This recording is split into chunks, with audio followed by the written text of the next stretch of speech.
8 o'clock on Tuesday, the 15th of October.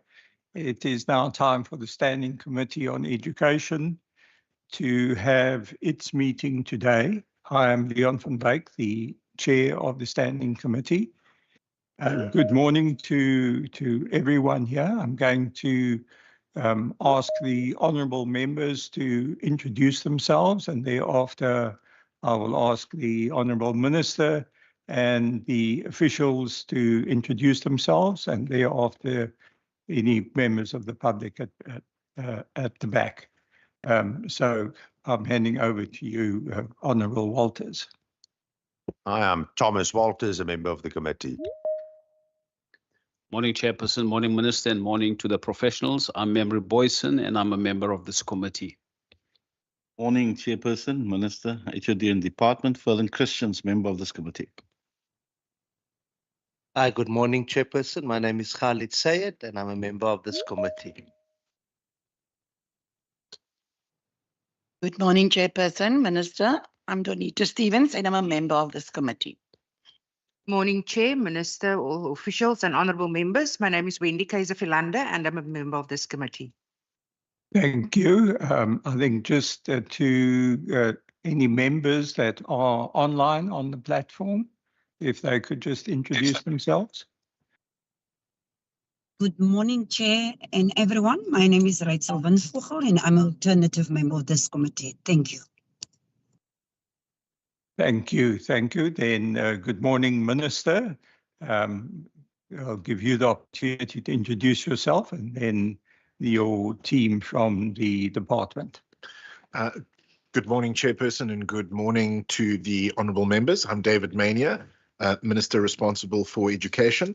I'm joined by my Head of Department, Brent Walters, and a full team from our department. Good morning, Chairperson and members. My name is Brent Walters, HOD for the WCD. Morning, Chairperson, members. My name is Don Eli. I'm the CFO for Education Department. Thank you. Good morning, Chairperson, members. My name is Alan Meyer. I'm the Deputy Director General responsible for branch IDC. Good morning, Chairperson and members. Heather van Ster, Chief Director, Districts. Good morning, Chair and members. My name is Saleh Abrams. I'm the DDG for Education Planning. Good morning, Chairperson and members. Bertram Lauriston, Deputy Director General for Curriculum and Assessment Management. Morning, Chair and members. Juan Benjamin, Chief Director, Curriculum Management. Good morning, Chair and members. Ignatius Deprea, Director for Inclusive Education and Specialised Support Services.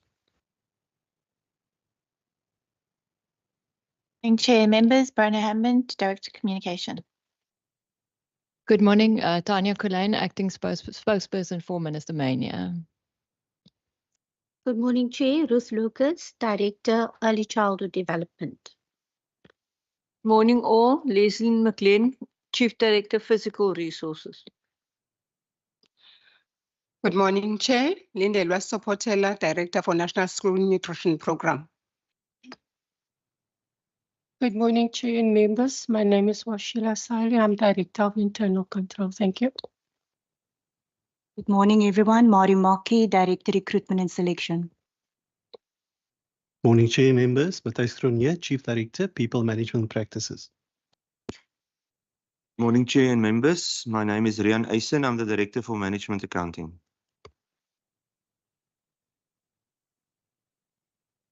Good morning, Honourable Chair and Member. Anna Feldman, Chief Director, Financial Management. Good morning, Chair and the members. I'm Zukisani Mpisi, Director, Financial Accounting. Good morning, Chair and members. My name is Ian De Vega. I'm the Chief Director for Business Intelligence Management. Thank you, everyone. Good morning once again. And I think I'll just want to go to the back of the room there for our guests to introduce themselves as well. Good morning, everyone. I'm Farrell Hunter. I'm with the Athletics for Community Transformation. Hello, my name is Terence Smith. I'm from the Special Action Committee Education. Good morning, Chair and members. My name is Johan van Tonder. I'm an independent education consultant. Thank you. Thank you. Any members of the public on the online platform? No, it doesn't appear to be so.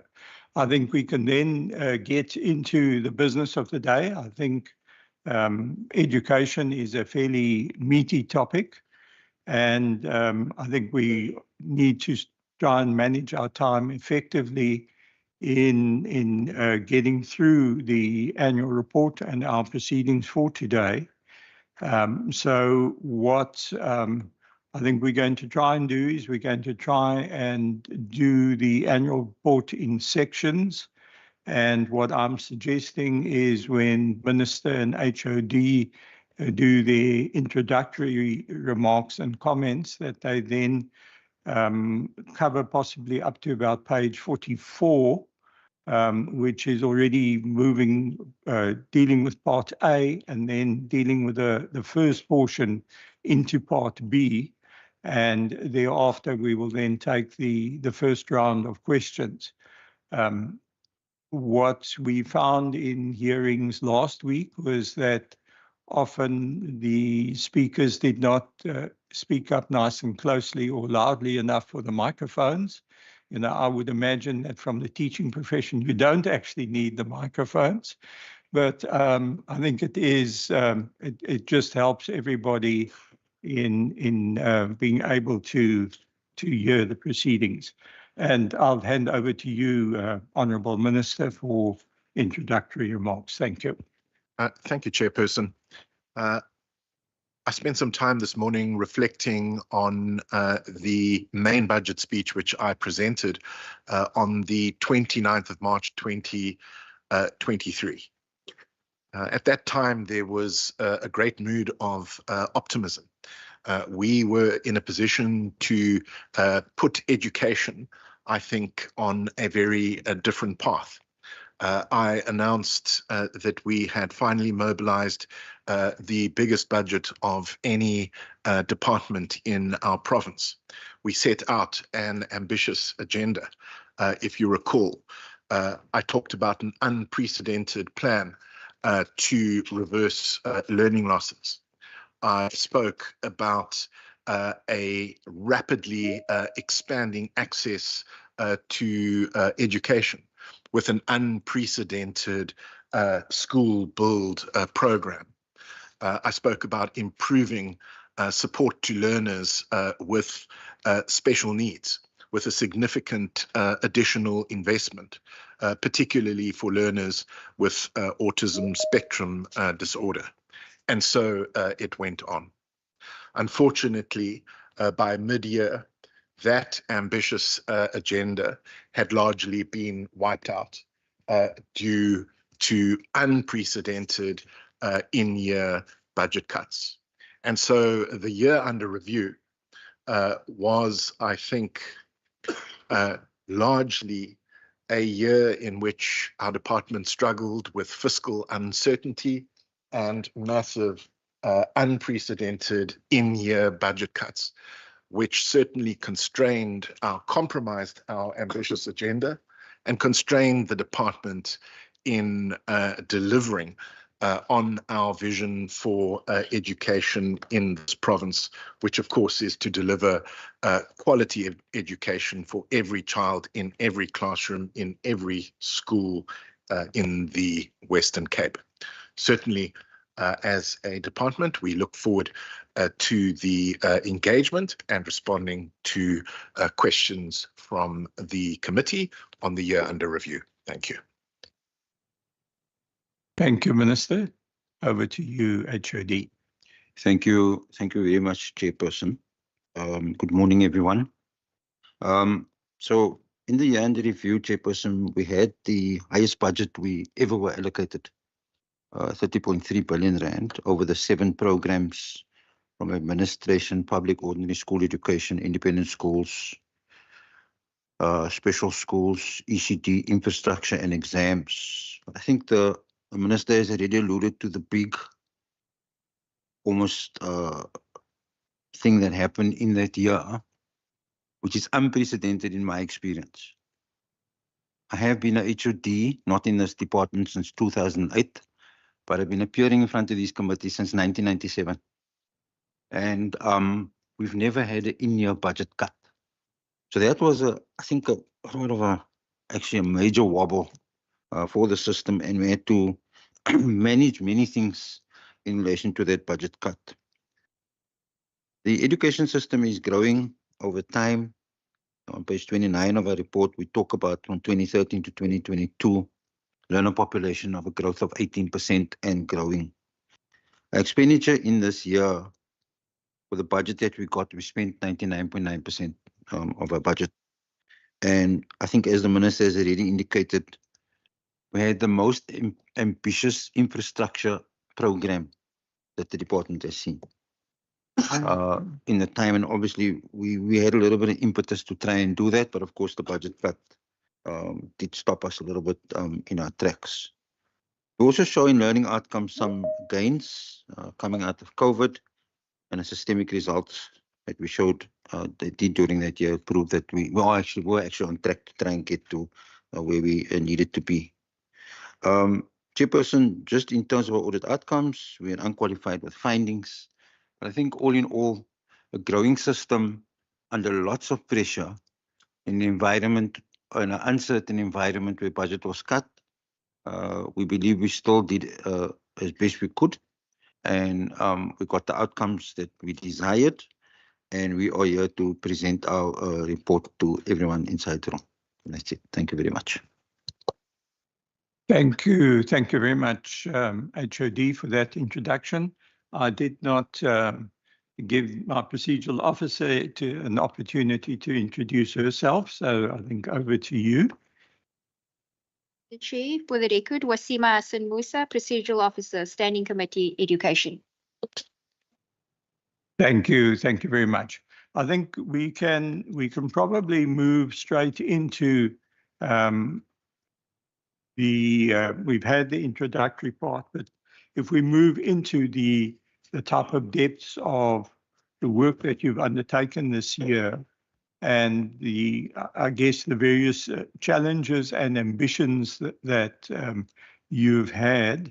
And I think it's also important from the committee's perspective that on a 30 billion rand budget in a year, when you start breaking that back down, 300 million is 1%. And if you then look, that's the equivalent of 3 to 4 days worth of spending in a 365-day year. And so I think you have an enormous challenge, and the work that you've undertaken to be able to get where you have been, given the various challenges in the year, has been excellent work. However, I think we are all aware as a committee on the many moving parts that you have within the system that you need to deal with. And I think it's probably useful just to unpack some of that so that committee can understand, and then then to give committee that opportunity then to ask questions, and hopefully the answers that you can give them in that first round will then mean that we don't need any further questions for the rest of the meeting. But I'm probably hopeful there. But I think if I could then hand back to you, Minister, and to HOD and your team, just that my suggestion is that we try and cover the aspects up to about page 44 that we have. So in other words, those are the introductory aspects of part B. And they really set the scene for a lot of the work that you have done, and possibly if you could highlight some of those aspects, then that will help committee in their questioning. I see Member Christians. Thank you, Chair. I think we all read the report. We're ready with our questions. The Minister and the HOD made the introductory remarks. So I suggest, Chairperson, that we shoot with the questions because we've read the report. Thank you. Okay, thank you very much. Member Sayed, you want to ask the first question? No, Chair. Mine is just to support Honourable Member Christians, to support his proposal. Thank you, and to thank him for the proposal. Okay, if you want to ask questions, then we'll try and cover up to page 44. Thanks, committee. Thank you, Chairperson, and thank you to the Minister and the HOD. Just, a couple of questions. And I know the budget constraints, if the HOD and the Minister can just explain the 5 vacant posts on page 18 and 19, senior posts, 5 director posts. Did it have an impact on the department's mandate to deliver? And I know we'll get into human resource later on, so I'll get to that. But just on those pages, and maybe if you look at page 32, it talks about the social relief initiatives. Now, of course, we know that nutrition plays an important role. So the question with the nutrition is it monitored? Hygienic conditions, the quality of nutrition, and the adequate kitchens, and what is the challenges identified there. So that I know, because the department is very strong. Our learners is hungry, struggling, unemployment, and all of that. So I mean that's a key factor in that. And then Minister always talk about the back on track. Page 39. I am concerned that we are not receiving the improvements. There's only marginal improvements when it comes to the back on track.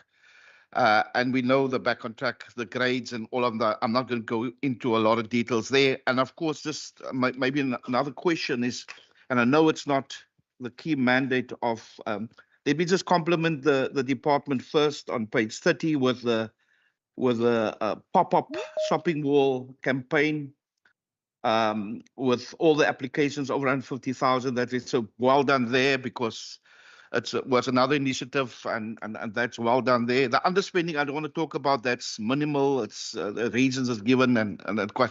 The last thing I just want to speak about, of course, is the safety aspect. And I know that is not a key, and it gives it in page 79. It gives it, but it talks about in page it just made concluding remarks here on one of the pages about the school safety, and that becomes, and on page 79 they give all the programs that they have, but it mentioned in one of the other pages here, and that's why I'm latching onto safe school safety. Last night I was in Manenberg last night, and people and Elsiesdorp, and people still complaining, it's not safe. And I said to them, but did you at least, the necessary things? Is there a record of safe schools that you contacted? Do you have a safety committee? All of those type of things. And it seems to me they don't know these things. So stuff is in place, but I don't know. Maybe the department can give us, because it's not their mandate. And of course, the department tell us, because we have the school resource officers, there's a lot that the department does when it comes to school safety, but somehow there's still a gap. And can the department explain maybe how do we, educate our people when it comes to, there was 5 schools in Elsiesdorp. I'm going to visit them when we're done with the annual reports, but that had the complaints, and Manenberg as well. So I'm going to stop there, Chair, just to give the others members, and then I'll give another. Thank you. Thank you, Honourable Member. Member Sayed. Thank you, Chairperson. And again, my thanks to the department and to the Minister for the intro and for the work that has been done. I want to start off page number 11, the report of the accounting officer, the transfer of 35.746 million from DSD to WCD, which is part of the 1.2 billion spent on Program 5 for ECD. Now, on bullet 1, under the table, if I could maybe just get a sense as to if we could be provided with information of the underspending of almost 27 million in program 2, public. Oh, no, first, sorry. I just wanted it to be confirmed on page 11 that 35.746 million transfer, that is part of the 1.2 billion spent on the ECD program. I just wanted that confirmation. Then bullet 1, I wanted it to be, I just wanted more information to be provided, basically on the underspending of almost 27 million in program 2. Then what was the problem experienced with the transfer payment agreements that resulted basically in that lack of spending, underspending, and what is being done to address that particular problem. Then on bullet 2, under the table, underspend of 12.561 million for the mod feeding programs. Reasons given there is flooding, taxi strikes, food factors such as seasonal fruit do not hold water, all of that. I just wanted to get a sense as to why was the money not spent then in the periods between the 3 factors, which are not persistent problems. I just wanted to get a sense of that. Intermittent problems they were, but they were not persistent problems. I wanted to just know why. Then the final paragraph on that particular page, also, what are the reasons for the department not committing the funds provided by National Treasury? What's the total amount of the funding that was not committed, but that was returned to National Treasury? Also, which programs were affected by this decision? And what is the total amount of the committed funding that has been unspent that rollovers have been requested for? And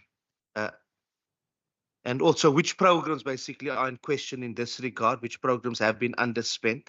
And why did they underspend? Obviously, all of this in the resolutions, I'll be requesting for written documents on this as well.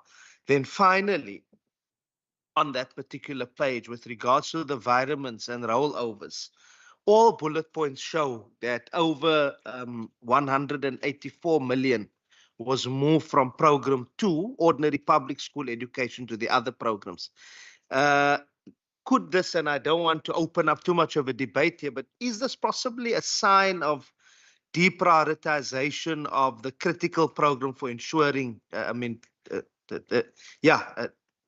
just wanted to get a sense of that, or is it perhaps an indication of maybe bad planning? Because that could be the perception. I'm not implying that it's bad planning, but maybe just to dispel that particular myth. Then, before I get to section number 9, maybe I'll do that in the next round. I just wanted to. There's an issue on just with regards to page 13. Now, I know there's a section under supply chain management, very broad, and I want to agree with the sentiments basically being expressed by the accounting officer. But I wanted to just ask, in light of with that particular set, maybe just give us some progress and update with there was a tender given to the Blue Network Consortium. There was a tender given to the Blue Network Consortium last year, October, I think, or just before October. 1.2 billion tender. That particular matter also appeared before the National Assembly. There was quite a bit of it, basically, which came out around that in the public domain.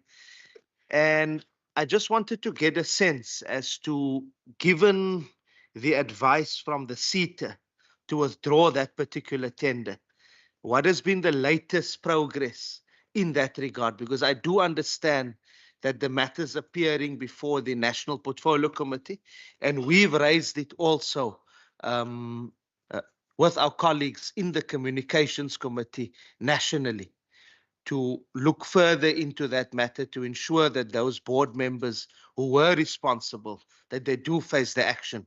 But I wanted to get a sense as to what is the department's explanation, with regards to that particular 1.2 billion tender given to Blue Network Consortium, which was considered irregular by the CETA. Thank you very much. And then I'll get into the rest in the next round, pages 18 and 19. I think that's quite a Thanks, mouthful Member. from me for now. Thank you. Are there any further questions on this round? Otherwise, I'm handing over to Minister and HOD. Thank you. In each instance, I'm going to hand directly to the HOD, and I will come in at the end of the session. Thank you. Thank you very much for the questions, Chairperson. We will try and answer them together as a team. Maybe just to indicate on the question that was asked about the vacancies, of those 5 vacancies, 4 have since been filled. So it's just a function of, as we move through the system, it's just a function of, as vacancies arise, obviously at that time when we did it, there were vacancies. But what I do want to assure you, Chairperson, is that through you, Chairperson, is that we always would appoint someone acting in a position. We're a very large department with 40,000 employees. It's a big department. We always have people who can step in. What we're showing here is the formal situation that we have. Mr. Mayor can perhaps just answer the question on nutrition, supported by Ms. Sopatela. I think your question, Member Christians, is in relation to the safety of the food and whether we actually, are things safe. Obviously, from our point of view, they are safe, but Mr. Mayor and Ms. Sopatela can perhaps add to that answer. The question on marginal improvements, I do want to take the committee and just give an understanding of how education works. Marginal improvements, was the words you used, Mr. Christians. Why is it marginal? The first thing that you need to understand, I think that we need to understand as a team and as members of the committee, education isn't a straight line. You put systems in place over time, and what you will see over a long period of time are small improvements over time. And small improvements over time, you see over time, and we test that through our systemic testing. It basically shows us small improvements. We just come through a process this in the current year. We started to look at other parts of the world. And what we see in those reports from other parts of the world, also small improvements over time. What it indicates to us is that we're actually on the right track over time. If a child didn't get something, let's say in a certain grade, it's very hard to compensate for that very quickly. You actually have to put a lot of things in place to be able to actually develop things. Now, we know with COVID, there was the dislocation because children were not actually learning. That gap is always there for anybody who passed through that period at any level inside the system. Whoever's in the system now was at school in COVID, they were damaged, in inverted commas, by the fact that there wasn't schooling for that time. And so we are comfortable with the level of recovery when we test it against experts in the field and ask them, do they think that that's fine? We think it is. Obviously, if you're outside education, you look at it, you say, well, this doesn't actually seem like an improvement. But longitudinal studies, if you look at longitudinal studies over 20 years, over 10 years, then you will see the improvements. And basically, that's really what you want to see, Mr. Christians. What we want to see is that on average, the system actually is improving. So I think obviously, we always believe we can do better, but I think what we're showing there it's a good direction. Then as far as the safety aspects are concerned on page 79, Mr. Mayor, again, can maybe just talk about how the Safe Schools program operates, because from our point of view, every school should know about Safe Schools program.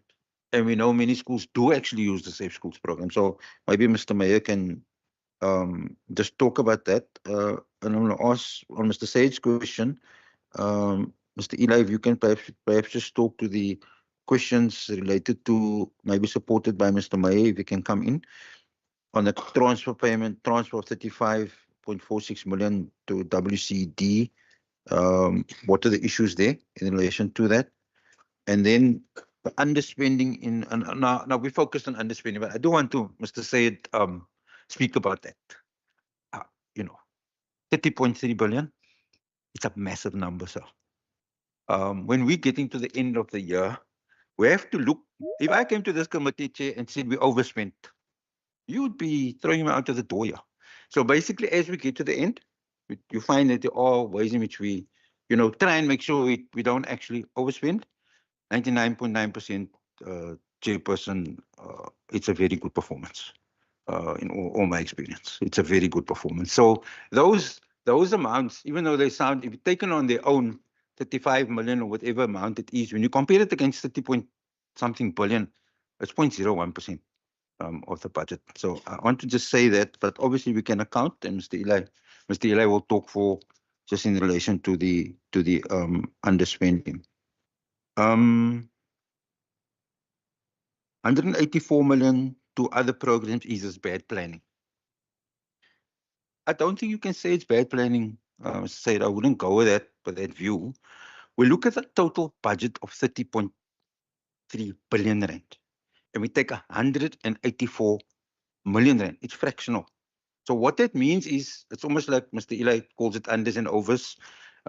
Basically, when you try and even out the budget, and you make sure you say, okay, there we actually need a little bit more money there. And it's almost like a home budgets. In our home budgets, we decide we're going to spend so much on groceries. We get to the shop, we spend 50 rand more. We then have to take that from somewhere else. It's a small amount, but Mr. Eli perhaps can maybe just talk to that. And then Mr. Eli will also ask you to perhaps answer the question on supply chain management, which was the tender on the Blue Network Consortium that was actually awarded to us by CETA. If you can maybe just do that. So maybe Mr. Mayor and Mr. Eli, you can just follow up. Please, Mr. Mayor, you want to go first? Thank you. Thank you, HOD, and thank you for the questions, members. Mr. Christians, yes, the NSNP program is a very significant program for us, and one that ensures that learners get fed, at schools on a daily basis within very hygienic environment, and also ensuring that the stock that we've got on hand is not by exposed date, expired dates, and that's very important to us. So within our district offices, we have between 2 to 3 district officials who actually go out and monitor each and every single school that's offering feeding. And they will check on the stock register to see whether that is maintained, that the committee meets at the school to ensure that the staff is being trained as well, that children are being treated in a dignified way. We also make special allocations for the purchase of utensils, so children don't have to bring an old fluoro bucky or, something, but we actually provide a plate and a fork and a spoon, for learners to eat those particular meals. So with that, we feed about 535,000 learners on a daily basis. And that happens, at over 1,000, I think it's 1,200 schools where we feed. I'm not sure of the exact number, but I can confirm that. And within each of those schools, there are voluntary food handlers. Those voluntary food handlers have to be trained. So we train them in gas safety as a first priority, where we say that this is what you need to do if there's a fire, there's, the fire extinguisher, etc., and what they need to do in those eventualities. Also with burns, etc., we do provide them with that training in order to maintain that high level of service. We also do ongoing training in terms of the menu that is being offered, in terms of what the learners are being fed on a daily basis. If there are changes in the menu, for example, in the last year, we also introduced chicken livers into the menu, and staff needed to be trained around the preparation of that. And I must say, the learners loved it, with the chicken livers coming into the program, so much so that DBE has now said, well, it should become a permanent fixture, within the menu at school level as well. And so we feed the children on a daily basis. The maintenance of hygiene standards are very important. I'm proud to say that some of our stakeholders who build classrooms, at our schools are now starting to build a structure where learners could sit and have their meal as well. And so, for example, the Melon Educate group has built grade R classrooms at schools in the Khayelitsha area and in the Eastern River area. And what they actually did was they created quite a big outside eating hall for learners to be able to sit down and eat the meal, because we feel it must be in a dignified way. Learners shouldn't be standing around a corner somewhere with a plate, that they should be seated and being, eating that particular meal. So we have found that the Auditor General had found certain, procedures not being adhered to completely. We have set, various programs in place to ensure that that doesn't happen again. And so to ensure that that feeding happens without any further hindrance within our schools.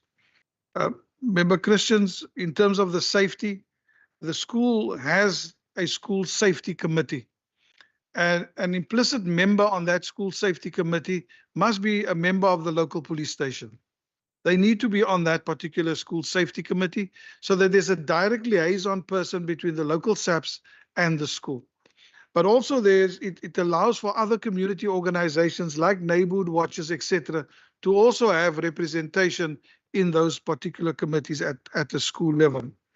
And then with the safety committee, there's always a program that the school has to put in place called a safety plan. So what happens if a group of people move into the school premises? What is the protocol, at the school? How do we ensure the teachers and the learners are kept safe, in those particular events? We have an engagement with POX, where they've developed a resilience scorecard for schools. And so we monitor schools on a number of areas to look at what is the safety profile of a particular school. So, for example, is there regular gang activity in your area? Is there regular shooting in your area? And all of those factors then have different weightings. And at the end, it will say whether this is a school that could be classified as a red school, a high-risk school, or whether it is a school at a lower risk that may be a green school with, perhaps with an installation of an intercom system at the school. That's maybe one of the only matters that needs to be done. At another school that is a red or an orange school, there it means we need to go in and replace up to 35 meters of fencing at that school, because the community either stole the fencing or, a car went into it and then suddenly, other pieces of it disappeared as well. And so the resilience scorecard is aimed at giving us a snapshot of the safety at a particular school. And it's something we encourage our principals to do on a regular basis to ensure that we are aware of what the situation is in their particular communities. The idea behind it is to try and automate it and put it onto a system so that we can actually have a real-time system. Because just for argument's sake, let's say there's shooting in the Lavendale area, but it's starting right at the back towards Capricorn Primary. It's starting there, and then it moves down to Hiloud Primary, that is closer to Military Roadside. And so there's some shooting there. The next thing we know, it's at the other school, Lavendale High School, is then, identifies that there's shooting happening. It then gives us an emergency picture of what's happening in that area. And so the idea with automating it is to be able to bring all of that information together quickly so that we could speak to our stakeholders like SAPS, like the City of Cape Town, law enforcement, Metro Police, etc., to say, deploy into that area, because we've picked up quite a few messages around, shooting in the area. And so that early warning, I think, is what we're really working towards within that. The issue, the question you ask about the gap, between what schools are doing and what the community understands, is really, about the engagement with communities about safety. But perhaps to start off with an understanding and appreciation of the rule of law is where we should be starting. Our learners walk past and recently I saw a video in a Nova Park where law enforcement went in to stop a particular protest, and a protester took a brick and threw it at the face of a law enforcement officer, which just gives one the impression that there is absolutely no respect for law and order. And that is perhaps a focus we need to bring in as a collective into our communities. And whether it is an intra-departmental, kind of approach to it.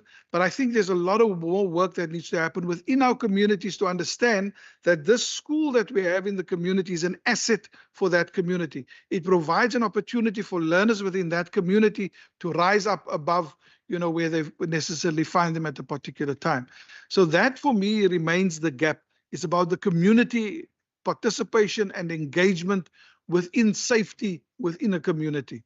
Many times, we find that somebody burgles a particular school. We ask around, does anybody know who it is? And everybody says, no, they don't. But then in a casual conversation somewhere, you ask the person, yeah, it was so-and-so. But nobody in the community also brings the perpetrators forward and say, these are the guys that are causing the problems at our school. And so really, if we could, get your support as well, to work across the various departments, whether it's social development and health, etc., and have kind of joint programs that we go into communities to try and correct that. I think for now, Chair, that is where I want to end. Thanks. Chairperson, just in regard to the question around the 35 million rand relating to the early child development employment stimulus relief funds, that is a matter that we took over from DSD. It's part of the, if you can call it the after effect of taking over the function from DSD. It is not part of the expenditure as per the table, because the table reflects 100% expenditure around ECD, but it's obviously something that we're dealing with in terms of taking over that function as well. Then regarding the under expenditure, I think my HOD has emphasized the fact that we spend 99.9% of the budget, and then I'll talk about the 39 million rand under expenditure. The 26.974 million, which relates to the unexpenditure relating to school furniture. So just to give you the factual information around that, we had a contract in place for school furniture, and the AG had a look at that contract and had a particular concern around that in terms of specifications. We were in disagreement with them, and then we referred the matter to legal services. Legal services then they expressed an opinion which was in agreement with the AG, and we cancelled the contract.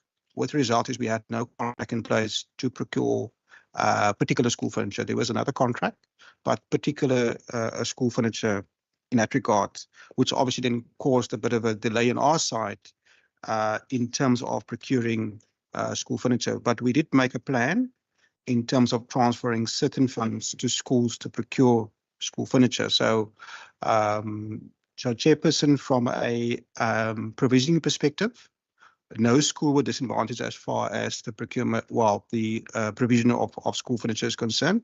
But we did have this particular amount that we didn't have to surrender to National Treasury as far as the unexpenditure is concerned. So, Chairperson, just in terms of the background, there was no intention to unexpend. There was something else that happened that caused that as well. But we didn't want to prejudice our schools in terms of the provisioning of school furniture, and therefore we made a different plan around that. Then the question around the mod feeding scheme. Yes, it might not be persistent problems, but it does cause a expenditure. We have, however, asked for 11.7 million rand rollover request from Provincial Treasury because the mod program is an earmark allocation, and therefore we're not allowed to use it for any other purposes. That approval we are still awaiting, Chairperson. Then just a question around the, I think it was page 12, around the environments. Just a general response to that as well. You will see we've moved most of the funding to program 2, and the minister and the HOD spoke about the in-year budget cuts. We were still under pressure around compensation for that particular year, and therefore we've moved the funding to program 2 to cover the shortfall on compensation in that particular year as well. So if you go through the environment, you'll see that's a general trend around that. Obviously, I think members know that it's a consistent problem into the current financial year as well. So that's just a the issue around reprioritization, and we've obviously been through the adjustment budget process for that approval as well, and we've got obviously also provincial treasury approval for those environments as well. So I don't want to belabor that particular point, Chair, because that has been taken care of in terms of a statutory process as well. Then the last question around the SEM was around the Blue Network Consortium. Yes. So let me start off just to explain the process. We have the CETA Act. It's a national act that all departments have to adhere to. That means for any IT-related equipment, we have to go through CETA. They're the main agent for procurement of those services. So departments don't have a choice unless there's other, you get exemption from the minister that administers them. But we have to go through them. So for the Blue Network Consortium, for the land contract, the local area net contract, we had to go via CETA. And they followed the process. We don't necessarily have insight. They're their own legal body, and therefore they fully in charge of that particular SEM process. They're governed by the CETA Act themselves. We received a letter from them authorizing us for the allocation of the tender to Blue Network Consortium. And that letter we followed in terms of the authorization, and that's how it was allocated. Subsequent to that, there was correspondence. Obviously, as a department, we then decided to take that matter on legal review. And that's where it currently is, sub judice, as far as that process is concerned. I can't, Chairperson, talk too much about the process because it's quite a sensitive matter. Yes, we've noted what was in the newspapers, but obviously there's internal process needs to be followed as well. It's quite a big contract, and so the department is dealing with it with due diligence, and not to prejudice anybody, because we currently have a legal binding contract with Blue Network Consortium, and we've taken legal advice on that particular matter before we decide anything else towards that. So that's where we are with that particular process, Chairperson, as far as that contract is concerned. Just underlying that contract, it does affect all our schools. We don't have any alternative, and we don't have any alternative contract in place, and that's why we've taken a legal review on that particular matter. Thank you, Chairperson. Thanks. Thanks very much there to the team. Just handing to Minister. Great. Thank you. Just to the Honourable Furlong Christians, I mean, yes, there are incremental improvements in learning outcomes at systems levels, which the HOD has spoken about. But there are, in fact, significant improvements in learning outcomes at program level. I mean, we have some preliminary research, which we still need to complete, which demonstrates, in fact, that there have been significant improvements in learning outcomes in certain grades as a result of the Back on Track program. I think also then to the Honourable Khalid Syed, on the whole question of underspending, I think we need to put this matter to bed. The department has an excellent record on expenditure performance. As the department pointed out, this year we spent 99.9% of the adjusted budget and underspent by about 0.1%. That is this year. The department is also consistent and consistently spends about 99% of its budget. And also, as the Honourable Member knows, we have also been allocated additional funds which were underspent in other provinces to contribute to our infrastructure program here in the province. So the department, I think, has an excellent track record on expenditure performance, and that track record is consistent. Thank you. Thanks. Thanks very much, Minister. We see Member Boyson as a question, Member Syed, and then Member Christians. that being the second round of questions, and then hopefully that will deal with questions at this stage. Sorry, Chair, mine is just a follow-up because I don't want to, no, I'll leave that. I just want to follow up on my one and then I'll start with my new question. No, Chairperson, just the thing that I've mentioned was marginal improvement of outcomes. So I know the department says they're busy, there's the improvements it shows in the right, but I think we as a committee must ask them to please explain that because, if you look at the number of low performing schools achieved below 60%, it's from 29 schools to 31 and those type of things. So maybe we can get some deeper explanation on what they see and what we don't see, with the marginal improvements. And just because also, I don't know, maybe the HOD and the Minister know about that World Bank report on the Western Cape schools. There was a report to say that Western Cape pupils at poorer schools score lower on tests, the World Bank report. I went through the report, but just, that I just want to see that there's that perception that if you're in a poor area, you perform poorly. And I know I've spoken to kids attending schools on Saturdays and Sundays even, and the extra mile the teachers going. But, it's still not where we're supposed to be. But maybe in committee, we can ask the department to do a briefing or give us something on that regard. So I'm still not 100% convinced, but I think we can do that after in committee. Thank you. Yes, I think what, possibly we can pick that up. We've requested committee to give us a briefing on the World Bank study. And, possibly we could include that in that process to gain a deeper understanding. I'm going to hand over to Member Boyson. Thank you, Chairperson. Chairperson, firstly, as a committee, we acknowledge the hard work of the department under very trying circumstances. Chairperson, now that ECD has been transferred to the Department of Education, I'm just thinking out loud. Where I come from, I've noticed a trend in the local communities where it starts off as somebody babysitting within the community in the street.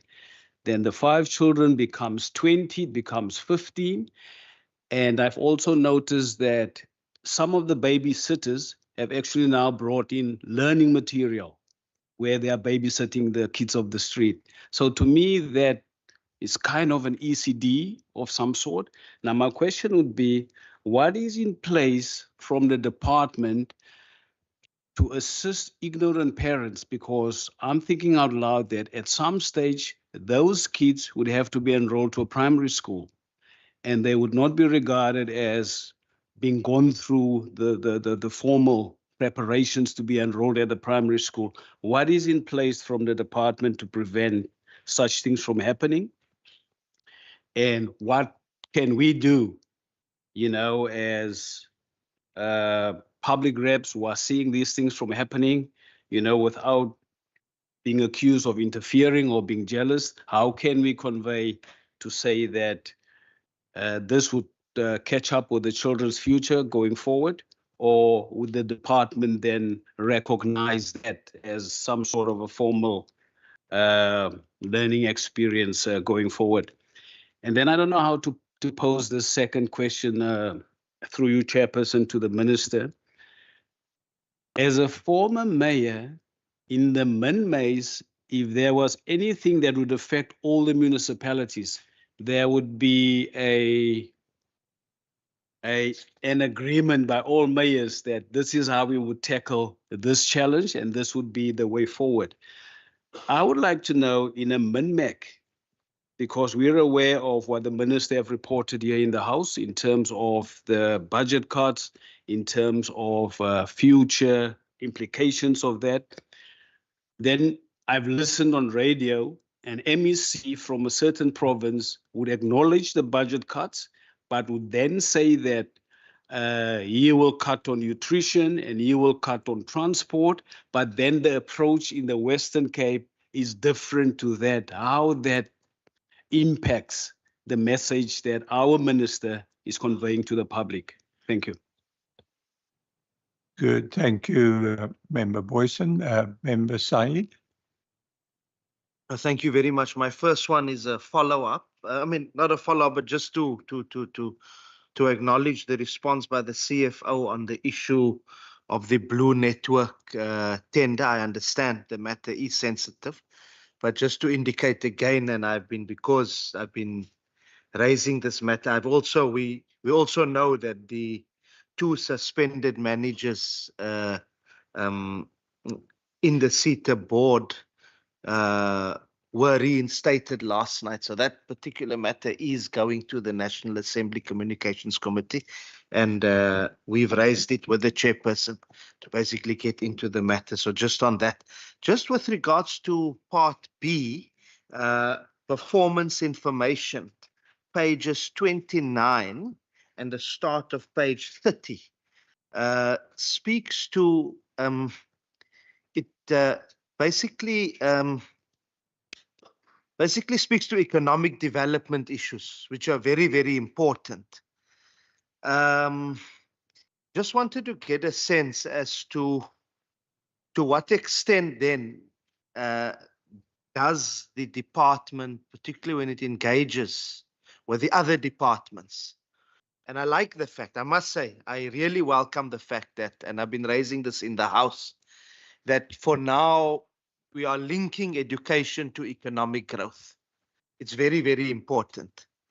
But to what extent then is the department at the policy level engaging other departments and the Department of the Premier, for example, to really ensure that the policy outlook and the budgetary outlook that we have, tying in also to Member Boyson's question around the cutting of teacher posts, to what extent then are we ensuring that there's an alignment between economic growth outlook, looking at growth and linking that to education, so that we focus in that regard. Then section 2.4.1, revisions to legislative and other mandates, pages 36 to page 38, speaks about a wide range of policies, legislation, regulations that the department comments on.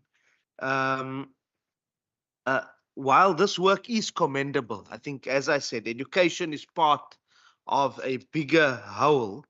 To what extent has the WCED comments on non-education related bills, could I say, contributed to the improvement of education service delivery and outcomes on the ground, particularly when commenting on non-education, because I see there's quite a few non-education related bills mentioned there. Then were all the education role players involved in developing these comments? And maybe that's also something for us as a committee to look at. If not, why not? Were the comments tabled? Were they discussed and adopted? If not, why not? Wanted to get a sense of that. Then coming to and it's also linked, the Rapid School Build program and the Schools of Choice project. What impact will and it's again Member Boyson's, it's a follow through to Member Boyson's question and some of the imaginative ways that can be used, but what impact does the department believe that the pending cut of over 2,000 teachers, what impact will that have on the Rapid School Build program and the School of Choice project? Given that with the Rapid School Build, you are building more schools, but we need teachers for those particular schools. And is there a consideration, I mean, with regards to the risk that this poses to the Rapid School Build program. We're going up until 44, Chair, or can we get into page 40 for now? Or Yes, certainly we can go up to page 44. okay, so yeah. Let me just get into page 40, and then that will be it from my side for this particular part. Page 40, section number 3, achievements. I just wanted to get a sense. The paragraph 2 and 3 on policy priorities and KPIs. There is no explicit mention of teacher retention and teacher development. Now, are these covered in any of the 4 priorities of each paragraph? And if so, where and how? I wanted to get a sense. There's also no specific mention in any of the priority targeting disadvantaged communities to equalize access to education. There's just a concern. There's no specific mention. I understand that the department's doing quite a lot of work in that regard, but that there's no mention. I just wanted to get a sense there. Yeah, I think that's it for me, Chairperson. I'll come to the rest later. Thank you. Thank you. Thank you very much. I think I'm going to hand Member Christian. Thank you, Chairperson. I just want to latch on to the Rapid Schools Build program. I just saw somewhere that they've received extra money. I think the minister mentioned it for that, but as the previous member said, the reduction, and we'll get to that even in the current the year under review, the reduction of teachers is quite significant. The Rapid Schools Build program, yeah, how are you going to fill that with teachers? If it's the same question, but the other thing that I want to ask, and maybe I don't know if the minister will be aware of this. Last term, Chair, we toured the province. I think it was the last term, where we amended the Western Cape Schools Act as a committee and went through donor-funded schools and collaboration schools. I know there was a problem with the composition of the school governing body. I think that was a point of contention. Because I see there's no, page 13, there's no agreements with, because the fiscus is not going to increase significantly, but the people coming into the Western Cape is significant. So you're always going to have the same problem of learner placements. You're going to have that problem. And I'm looking at what is the other ways. And that's why I especially mentioned the donor-funded schools and the collaboration schools. What is the department's stance on that?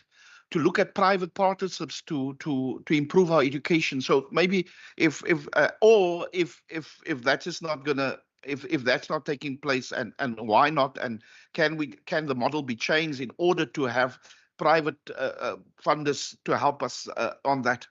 And then just maybe the last one, because it says here we received the second highest after Gauteng of influx of learners.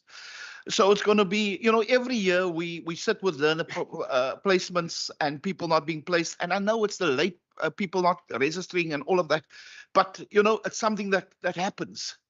You can't say I'm surprised that people did not enroll. And maybe just the last question.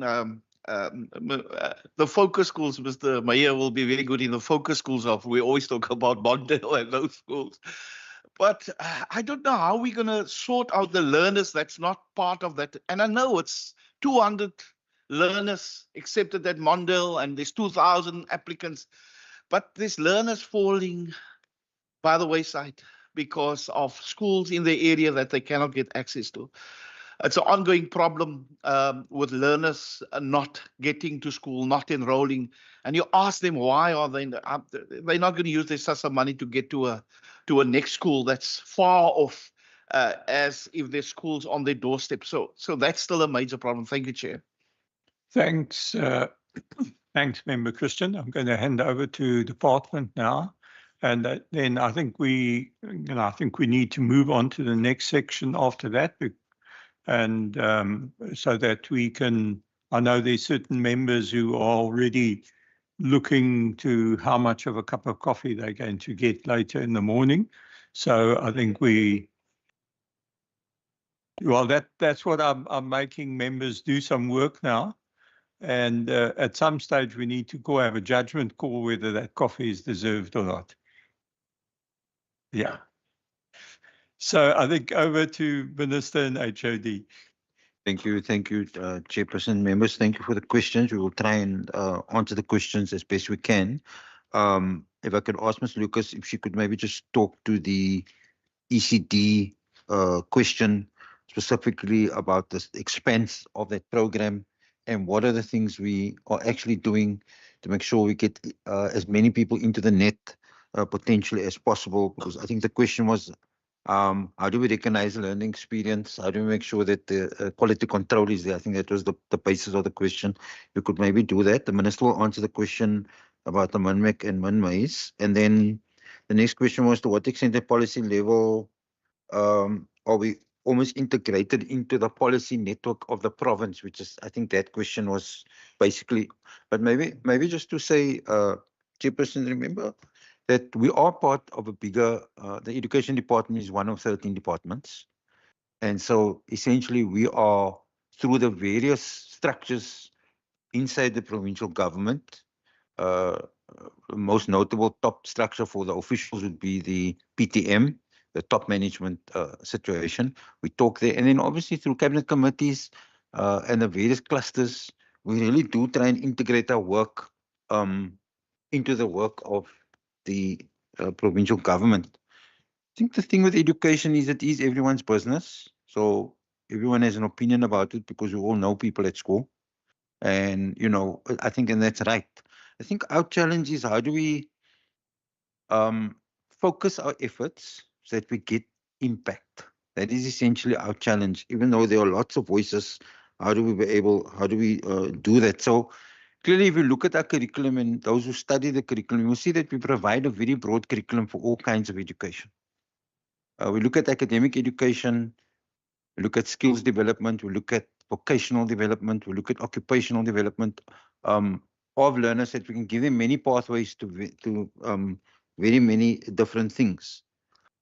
Obviously, in terms of economic growth, we do believe we are, I'm going to use that word advisedly because people who are in education don't like to use this word, but we are producing, inverted commas, learners who can actually go into an array of jobs.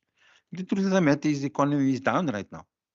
The growth is at 0.4%. It's not absorbing the labor at the level, you know, that perhaps we have seen previously. And I think that's part of our dilemma. And so then linked to that is the fact that we do actually accommodate every learner that presents themselves for admission. They're accommodated inside the school. Clearly, if you look at the questions also about the rapid build, it's an attempt to respond to a growing demand. In the 9 provinces of South Africa, there are only 2 growing in numbers, in terms of growth for learner numbers. That is Gauteng, and us, Gauteng's problem is far bigger than ours. It's 5 times our size, because they are getting it from their neighboring provinces in the middle, but they also get it from neighboring countries. They're getting people from neighboring countries who also then come into their province. Ours is also there. And, you know, I did mention in my opening remarks that the learner growth did actually increase by 18% from 2012 to 2022. It's a significant number. When you start talking about the number of learners inside our system, which is, you know, 1.2 million. So I think just to say, basically that we are trying to prepare the learners for a future that stimulates economic growth that has been asked. There was a question about the rapid school build and the rapid school program and what are the risks involved in relation to that. But what I do want to say was the questions were sort of almost linked not to this report, Chairperson, but they're linked to the current circumstances. So I'm trying to weave in the answer to say we have actually increased the teacher ratio, decreased the teacher-learner ratio, and increased the number of teachers consistently over the past 5-6 years. We can give the committee the detail of that. So obviously, when you do have budget cuts, as we have had, that basically came from nowhere in this year and then were reinforced in the following year. You clearly have to ask what are your major commodities that can actually get you over the line in as from an accounting point of view when you look at how you're going to actually manage that. And so we had to take a tough decision. We had to take a tough decision. And we took that tough decision looking at how do we keep the system intact and what can we still do to be able to manage the system. But if you go to our unions and ask, you will see that in the past 3 years, we actually increased the system by more teachers than we ever increased them over time. Because I made a comment in my opening remarks that in my time in this government, I have never seen a situation where we were cut in here. And it happened in this year. And that has a ripple effect into the years going forward, because that now means we do the planning over the MTEF period and we decide this is what we're going to do, but then our rollout is suddenly cut. It's like we're riding full speed down the road and somebody put a string across the thing and you get knocked off your motorbike. It feels like that. So I think that's just to say that clearly there are risks, but the one thing that can't be denied is that we are a growing system. And so when you relate that question to the Rapid School Board, obviously we need to build. We need to build the places and hopefully the economy improves and things can then specifically align. I would like Mr. Lawrenson and Mr. Benjamin to talk specifically about the CTLI and all the efforts we put in to make sure that our teachers, to keep teachers in the learning environment and to make sure that those teachers get the best on the cutting edge to be able to translate that into the classrooms. I think I would like them to be able to do that. And then Mr. Abraham Sali, if you can perhaps just talk about the efforts just in relation to donor-funded schools and that whole kind of private sector involvement inside the schooling system, and how we see a shared future in relation to the public sector can do X and what we're expecting other sectors to be able to contribute to a growing, almost a growing learner population, a growing economy inside our province, and the fact we need to service a need at very many different levels. I think I've covered all the questions and asked my colleagues and the minister if there's anything else, if they can maybe just cover those questions. But Minister, maybe hand over to you first about the, fine, we'll come back to that one. Okay, so maybe Ms. Lucas, we'll start with you. Thank you. Good morning, members. Mr. Boyson, the member Boyson, the question posed in terms of early childhood development within the Western Cape Education Department, we have a mixed model provisioning, which includes out-of-center based early childhood development offerings, which is playgroups, home-based, toy libraries, and so the nature of moving into a center-based approach normally starts, as you correctly said, from a playgroup. It is important to understand that we have a well-developed system in trying to monitor the playgroups that are popping up and the unregistered sites. So it seems to, ECD is linked directly to the economic growth within the sector. And it is therefore quite important to understand that when we look at our offerings and the funding that we provide for the out-of-center base, we also do monitoring through our social sector organizations who are the people on the ground who monitors the unregistered centers. We have started with a mass registration drive for those unregistered pop-up ECD centers, and the committee can help us by encouraging the unregistered sites to come into the line of sight of the WCED. And I think that would really serve the mass registration well within the Western Cape, because that is the intention, is to get all of these unregistered sites in our line of sight. However, it is also important to understand that the mass registration's main focus is not funding It is to see what is being offered to all children within the Western Cape.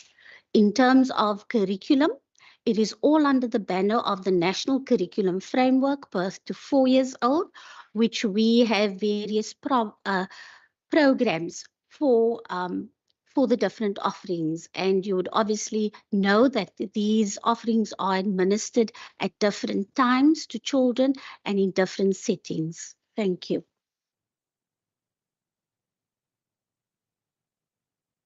Sorry, just to add to that plea from Ms.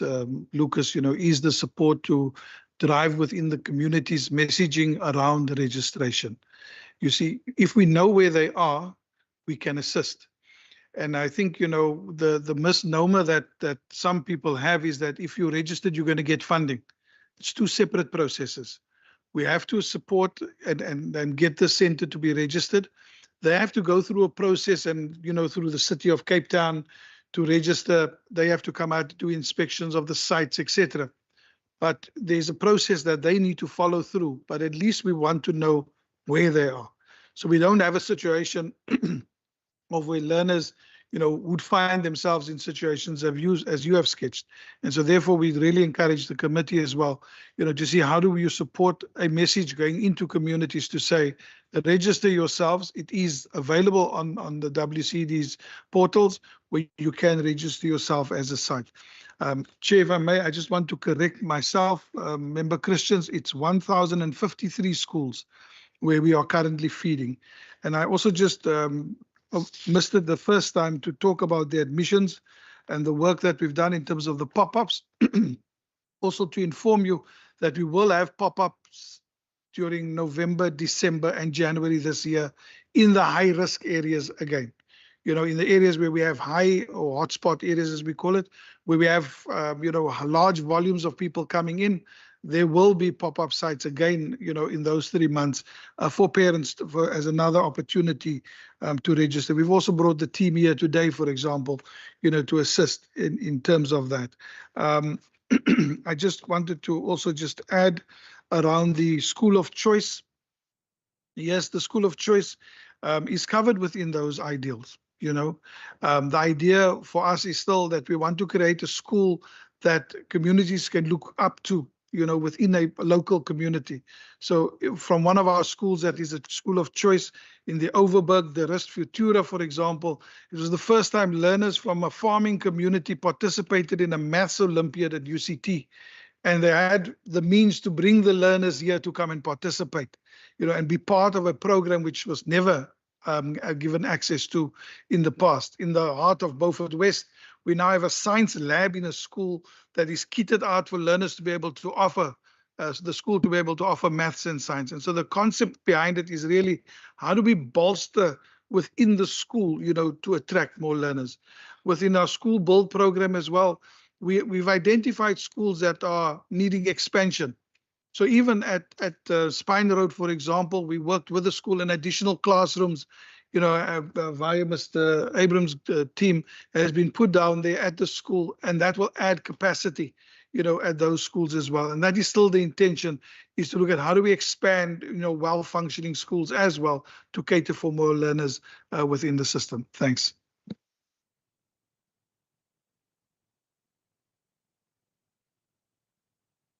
Thank you, members. I think I need about 3 days to explain the CTLI with all the courses that we are doing there. Now, I just want to indicate to the members that the majority of the teachers who are attending the courses at CTLI are novice teachers. So we have quite a few novice teachers, specifically in certain groupings of schools.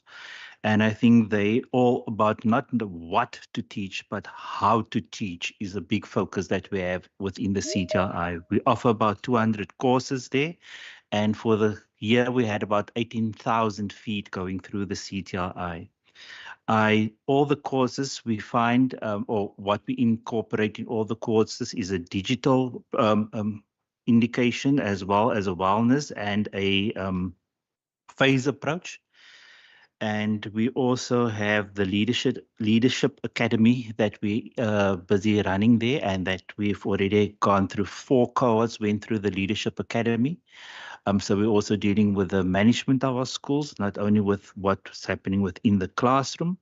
We have webinars where teacher can can attend, and then we also have an Edulus library at the CTLI where that allows teachers to make block bookings and have resources available, and we deliver free to the schools, and the schools we also collect free from the schools. So that is also a service that we offer the teachers there to create an environment for them to actually deliver the quality education that we wish they can. Thank you. Abrams. Thank you, Chair. As it regards the question around public-private partnership, I thought the interpretation of that question, the driver was, finding alternative, probably complementary, options to expand good quality education in poor areas. I had briefed this committee before, Chair. It is definitely a key consideration. The research we've done through the World Bank analysis of the sector in the Western Cape shows the potential. We have largely a public school system. 94% of our schools are public schools. The 6% independent schools. Almost half of that is operating in low cost settings in areas that rank at the tail end of the income distribution. And so the opportunity for us to think about how do we expand access to good quality education in poor areas is certainly dominating our focus at the moment. So we have a few opportunities that we want to build on as it stands against this backdrop of limited funding. And I don't just mean limited capital investment that could go into the expansion of new schools over time. I mean also considering the cost per pupil. Can we deliver affordable education, quality education in poor areas? And so we're building on the subsidization of independent schools. We look at the relative performance and the outcomes of subsidized independent schools in poor areas and build on what works. And so that's a feature we have within the context of the policy and the legal framework. We are reflecting on the collaboration school models. If we think about the proposals that have been put to the department more recently, there's a pledge of around 300 million rand to think about how do we co-fund the development of schools in poor areas. And then we've also recently, as recent as November 2023, formalized an arrangement, a campaign, if you like, with Westgrow, the investment promotion agency within the Western Cape government, to promote private sector investment and to fuel innovation really around how do we design new schools that are fit for purpose. So those are initiatives that are in flight. What we are now considering as we build up a view of how and how would we inspire the investment into new schools, because we do need to find these school models that can ramp up quite quickly in education terms quite quickly, as over a few years. It's not exactly like we can turn on new schools. We're having very considered conversations around our funding sources. The Education Infrastructure Grant, the Equitable Share Allocation, which the province has afforded this program, are two sources that we've come to rely on. The member had asked, we had secured 2.5 billion rand, 2.549 billion rand from the National Treasury over the next 3 years. Building a business case on the basis of thinking of the private returns and the value that education could have on persons and communities, wage differentials, etc. And so it's a big part of that storyline is how do we build quality institutions with all the facilities that one would expect full potential to be developed. And I don't just mean labs and sports fields, I mean very specific facilities that promotes quality teaching and learning. And so the private sector has responded very positively to that, not just, as I've mentioned, through the current channels of the Edu Invest program that we've initiated with Westgrow, or the collaboration schools model, which is something we had catered for, but also pursuing blended financing options. We think about longer term planning. What do the next 20 years of investment look like? We look at the assumptions we make around the sources of income that the state can put forward in terms of its investment into a growing system like the Western Cape Education Departments. And we're having broader conversations with private sector institutional investors around what do the 20-year, i.e. longer time period look like in terms of investment into the capacity. We look at our long-term projections, starting with our medium-term 7-year to 2030 will be an organization that will grow by 21% in learn account. We really need to think about the pace of school growth in that context. We're out of runway in expanding existing classrooms. The private sector is not necessarily interested in, building out or fixing, necessarily what is. It's about inspiring a model that gives us a chance to promote both access and quality to the poorest learners at a price point that's sustainable. And we benchmark those price points. We look at value for money in terms of outcomes, not just in terms of graduates of NSCs, but we look at skills, outcomes, competency outcomes through the tests that we participate in and administer. So to member Christians through the chair, definitely one of the priorities that would likely emerge in our 5-year planning as we talk about public-private partnerships, inspiring how do we expand access to quality while driving down the cost of education in the province. Thank you. Thank you. Just on a couple of questions to the Honourable Boyson. I mean, we have taken a responsible approach. We have, of course, as I've said publicly, responded to the budget cuts by cutting 2.5 billion rand, which is a significant cut over the next 3 years. But at the same time, we did take the position that we would protect spending on learners with special needs. We also said that we would protect spending on school feeding, on school transport, and of course, on transfers to schools, obviously in order to protect learners and to try to, promote teaching and learning. On the schools of choice, I mean, as a result of the budget cuts, we will not be able to expand that program. We, in fact, have cut that program by about 130 million over the next 3 years, which, of course, I regret. Last week, I spent some time at the Skoonspruit Secondary School, which had benefited from an additional allocation as a result of this program.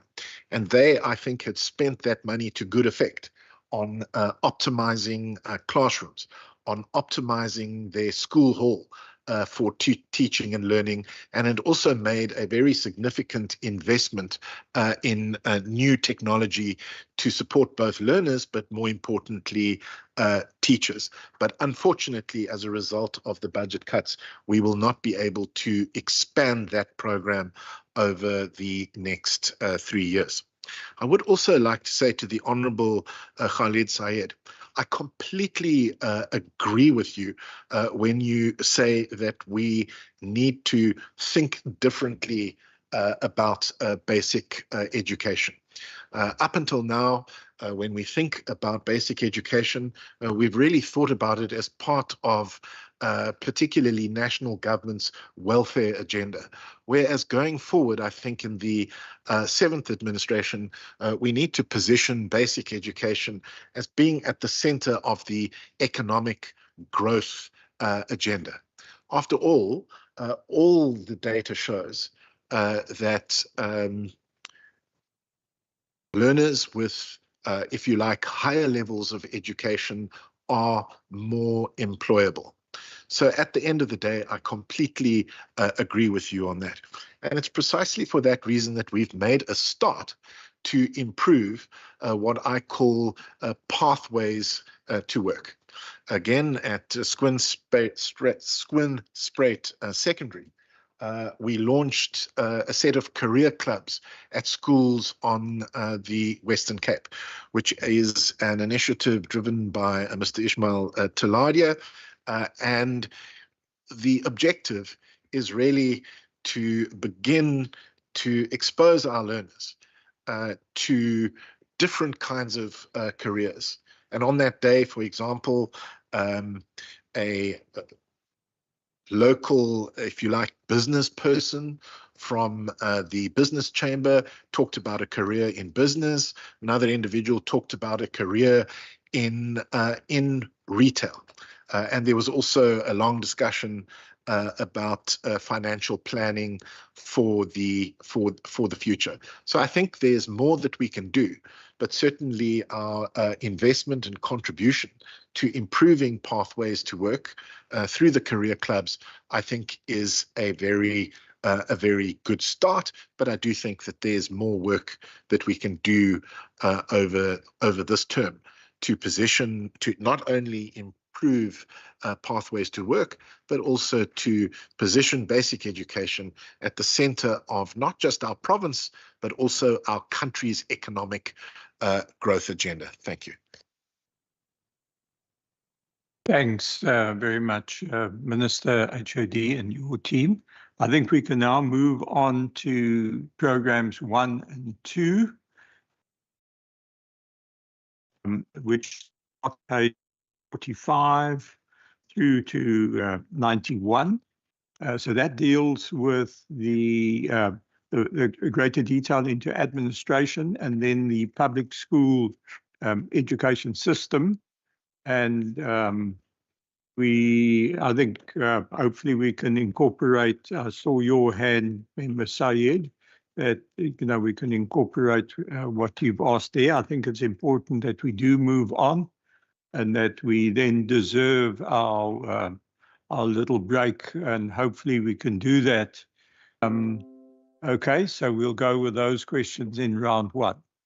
Thank you. Thank you so much, Chair. Mine was initially, before I just had a follow-up question on the public-private partnership. Look, I hear Mr. Abrams and I welcome some of the efforts that are being made. I just wanted to get a sense beyond just the issue of, because I know the one kind of public-private partnership is where the department comes with funding, private entity comes with funding, there's a school that's... There are instances, and I think where private sector entities, not businesses, but private sector entities that want to help the education landscape in the Western Cape and take away the strain, want to build schools, and not necessarily schools that charge high fees. They've got external funders, and particularly build these schools in our poor and working class communities, where you've identified the need in terms of the pressure on the system. And as Member Christian speaks about these areas many a time. Now, what is being done? We're not saying that the department even needs to provide money. This is not where the department must provide money, but what is being done to create an enabling environment for those four private entities to come and build schools in these. Now, we understand they must tick the boxes. Some of them have already got schools already, but they want to expand. And those boxes must be ticked. But particularly, for example, with regards to land usage, availability of land for those purposes. What is being done? Because often you find the department may be on board, but then you find the city of Cape Town is not on board, or vice versa. So I just wanted to get a sense, do we have a focused effort in that regard? Then just again to welcome Mr. Mayor again spoke about the pop-ups. I want to welcome that. And just to indicate again, as annually as members, we are available to also go and assist there. I think it's important. If we can just be informed as to where these pop-ups are going to be, we can go there as well. Also ensure that our councillors also get involved in that regard. Thank you, Chair. Yes, thank you. Then I've got my other question. Should I ask that now or after? Yes, I think you can ask that. I think just to add on to the point that you made, I think it's very clear that we need to get that level of syncing between municipalities and the education department in terms of what that level of planning is. And that is something that on a recent site visit that we did into the Garden Route area, we found particularly on the health and social development area, that the municipalities are not syncing with what the provincial government wishes to do in certain areas. So there's a lot of work that needs to be done in that area. You may continue there, Member Said, and then Member Christians, Van Voorkel, and Walters. Thank you so much. Now I'm going to get into the actual section, into where we're looking at. Okay, mine with regards to sub-program expenditure, program 2 on page 89. In the report of the accounting officer at the beginning, when we looked at it earlier in the morning, of the annual report, the HOD mentioned an underspending, and I know he explained about underspending and that it's not really a massive concern, but underspending of almost 27 million in program 2, public ordinary education. However, the table on this particular page, page 89, shows an under expenditure of 39.539 million. Maybe my reading is not accurate, but I just wanted to get a sense as to what is the correct figure, what happened to the underspend, and was it rolled over or was it returned to Provincial Treasury? Then finally, what has the impact of the underspend been on service delivery of this particular sub-program within program 2, and therefore the whole impact on the entire program 2. Thank you. Thank you, Chairperson. Just what is the strain of the incapacity leave and ill health retirement, the pillar for page 47, that should put a lot of strain on limited resources. If the department can just help us there. And also the employment wellness program, we must also make sure that our employees are well. If they can just elaborate on that, and maybe just this question. I think the Western Cape still is the only province with a school evaluation authority. I think so. That was also amended, this Western Cape Provincial Schools Act. The value of the school evaluation authority, is there progress, because they evaluate schools, help, and all of that. Maybe, Chairperson, we must also get a report on that, because this was an initiative for the previous minister. But I just want to know, is it benefiting? Checking out schools that's not performing, and are they improving? What is done, and is there improvement plans? And maybe just another thing, we always talk about. I know last time when we engaged the department about the principals being the leaders, the captains, and you had a lot of programs, to train principals, because principals as educators, and suddenly they're principal and there's additional responsibility. You can commend a lot of principals for what they are doing, and certain schools just in poor townships just flourish. I mean, I talk about Mitchell's Plain. We visited schools in Mitchell's Plain, primary and high, and irrespective of the conditions, they flourish. Now, I can't understand the school next door is not doing the same. Just to give you an example, the last time that we visited, I mean, Spine Road is a good example of flourishing, Mondale, and all those schools. But when we visited, and Chairperson, we must do this again, but when we visited Mondale last time, I mean, they said they've got a tremendous soccer team. Send them up to participate in the Patrice Machepe tournament, won 100,000, plowed back into the school. You look at the sporting facilities, you look at all of that. So how far are we with this? Because, it's your captain is leading that ship.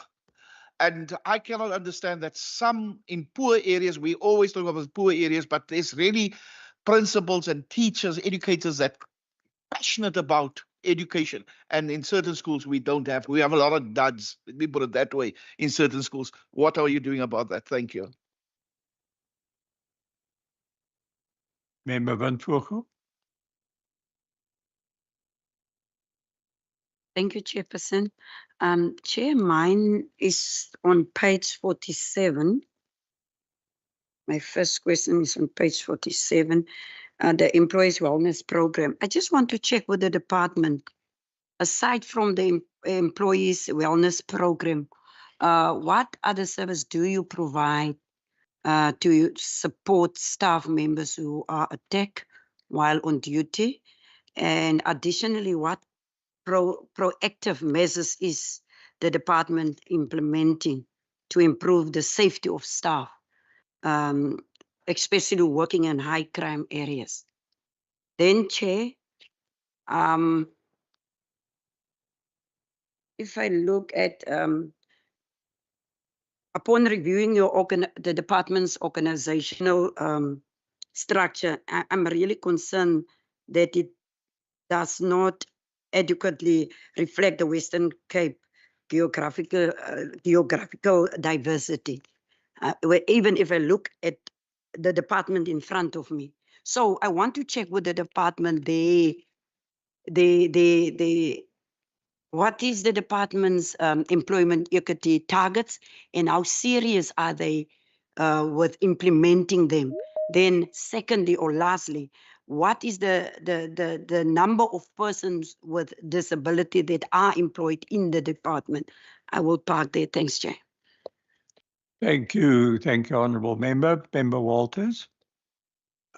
Chair, I'm in program 2 or program 1 because that's at one stage you indicated program 2. And I see some of the questions are program 1, but I just wanted to be clear because otherwise I'll slip in a question under program 1 as well. We're doing program 1 and program 2 right now. It's just in terms of I've lost my page number now, but the early admissions program, we're encouraging the pop-up centers, we're encouraging that people shouldn't wait. And Chair, I'm also noticed some suggestions are coming forth. So what I wanted to hear is to what extent are you looking at other places where people register for social services, other government institutions, for example, where people pay rates, SASSA queues,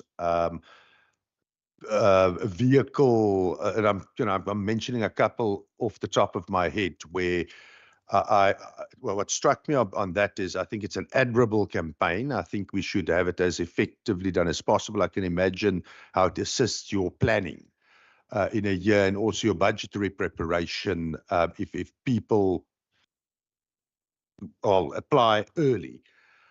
To what extent is it integrated with other places where people, by the very nature of government services, have to go to? And I just think there's an opportunity there. People actually come to you or have to go there rather than you have to go after other people. And it's a suggestion, and perhaps you have thought of it. And then under program 2, and I'm saying this as the chair of community safety, your safety program at schools. To what extent are you, and it's something I want to take back to my own committee, to what extent are you incentivizing, you mentioned the SAPS would be on your boards there or your committees there.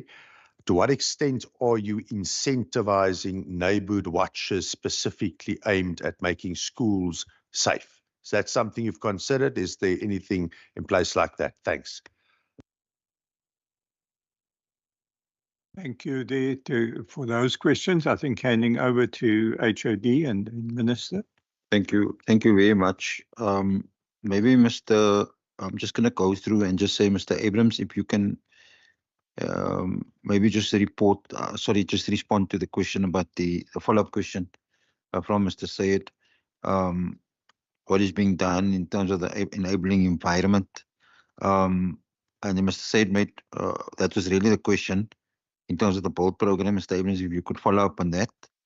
There was also a comment about local government not being on board. So I think the issue there is obviously that participate in the committees that are set up. But chairperson, in this area, we can always improve. I'm first to admit that. I mean, the difficulty for the department just to give the committee some sense of our challenge. Volume does actually matter when you're dealing with systems. In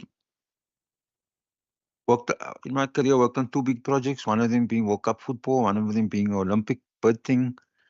An Olympic bid is infinitely more difficult because it's everything at the same time in one place, 28 World Cup tournaments, and the other one is dispersed tournaments at 8. Why am I just saying this? I think our dilemma is that there is a demand inside our area. We have to be able to respond to the demand in a way that's credible. And clearly, what we do need to do when we respond to this demand is do so in a way which can make our practice better. If you look at the officials here, we already stretched the limit, Chairperson. So I want to accept the comment of Mr. Sayed that clearly we can integrate ourselves. We need to integrate ourselves more into the municipal space. I think a rapid build program also gave us an indication of what can be done. Because led by Mr. Abrams, the Minister was also instrumental in setting that up, but led by Mr. Abrams in our situation, there was a discussion with the City of Cape Town to talk about, so you're going to go in this area, land needs to be prepared, services need to be prepared in order for us to build. Many of the delays in construction, I'm not a construction expert, I have Mr. Abrams, I have Ms. McLean, they know about construction. Many of the delays in construction come because the processes aren't in place and the connections between outside of the fence and inside of the fence, that connection is not sorted out. And I think in the rapid build program, it demonstrated that it can actually be done if we sit down with local government and actually say, well, okay, this is what we actually plan for your area. Can you tee up the ability for us to actually integrate, which I think is the point that Mr. Sayed had made. There was also questions about the pop-ups, and that the pop-ups, we welcome the pop-ups, maybe to try and just respond on that also to the comment of Member Walters, and he indicated to what extent, for example, are we going to areas where people do gather already. Part of our dilemma is that we believe, from certainly in the time I've been here, which is now in the 4th year, we believe that all the things that we've done on the online environment, in the media, on the radio, on the pop-ups, on the application system, all the things that we've done have got us to a system where people who are currently in the province, they are applying, people are applying on time. Last year, we got to a point where by the end of December, we could say that all those people who had applied, they were actually placed. And so then we know from people who then came after January, or let me say in January, we then had to deal with them. So why am I saying that? I'm saying that because what it means is all the activation that we have during the year is actually having a result. The dilemma is you still had about, Ms. Hammond and others will know the number exactly, but I think about 3,000 to 4,000 learners who only then apply in the January period. And so we have tried to respond to that to make sure that we can actually accommodate the learners. We've gone to the various places, and I mean, people talk about things, but I think the issue for us just is that we need to just continue doing that. And we can take you up on why I'm mentioning Member Walters is we can sort of look into your idea at where do people already gather. What we've done with the pop-ups, should have gone to shopping centers and other places where people gather, but what you're suggesting is you also could do it in places where people gather, let's say, to collect their pensions or whatever else. So we'll keep that, I think, in the back of our minds. Okay, then I'm going to ask Mr. Eli can just deal with the question on the underspending of 20 million rand. Maybe we can just maybe deal with that. And then Mr. Kranje, if you can deal with the incapacity pillar processes and also the wellness program. And it was also, that was raised, I think, by Mr. Syed's questions. But if you could, sorry, Mr. Christian, he raised a question. Mr. Kroner, it also relates to a question, I do believe, asked by Ms. Windvogel, Member Windvogel, which was about the employee wellness program and what are the things we do in the employee wellness program.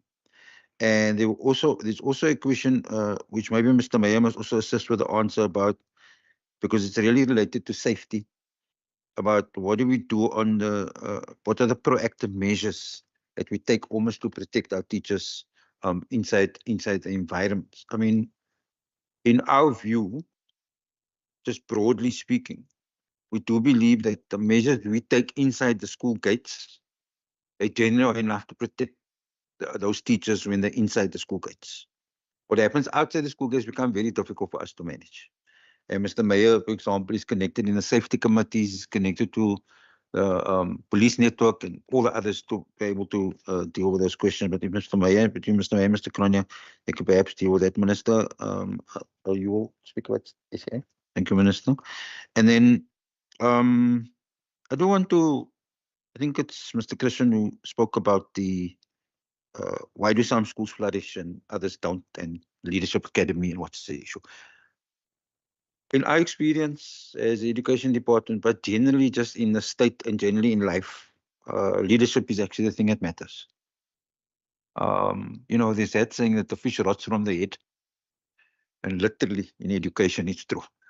The headmaster is not doing what they need to be doing, then you find clearly we also know from leadership, you also have to be supported by a core group of people inside that institution who position the leader and the organization for success.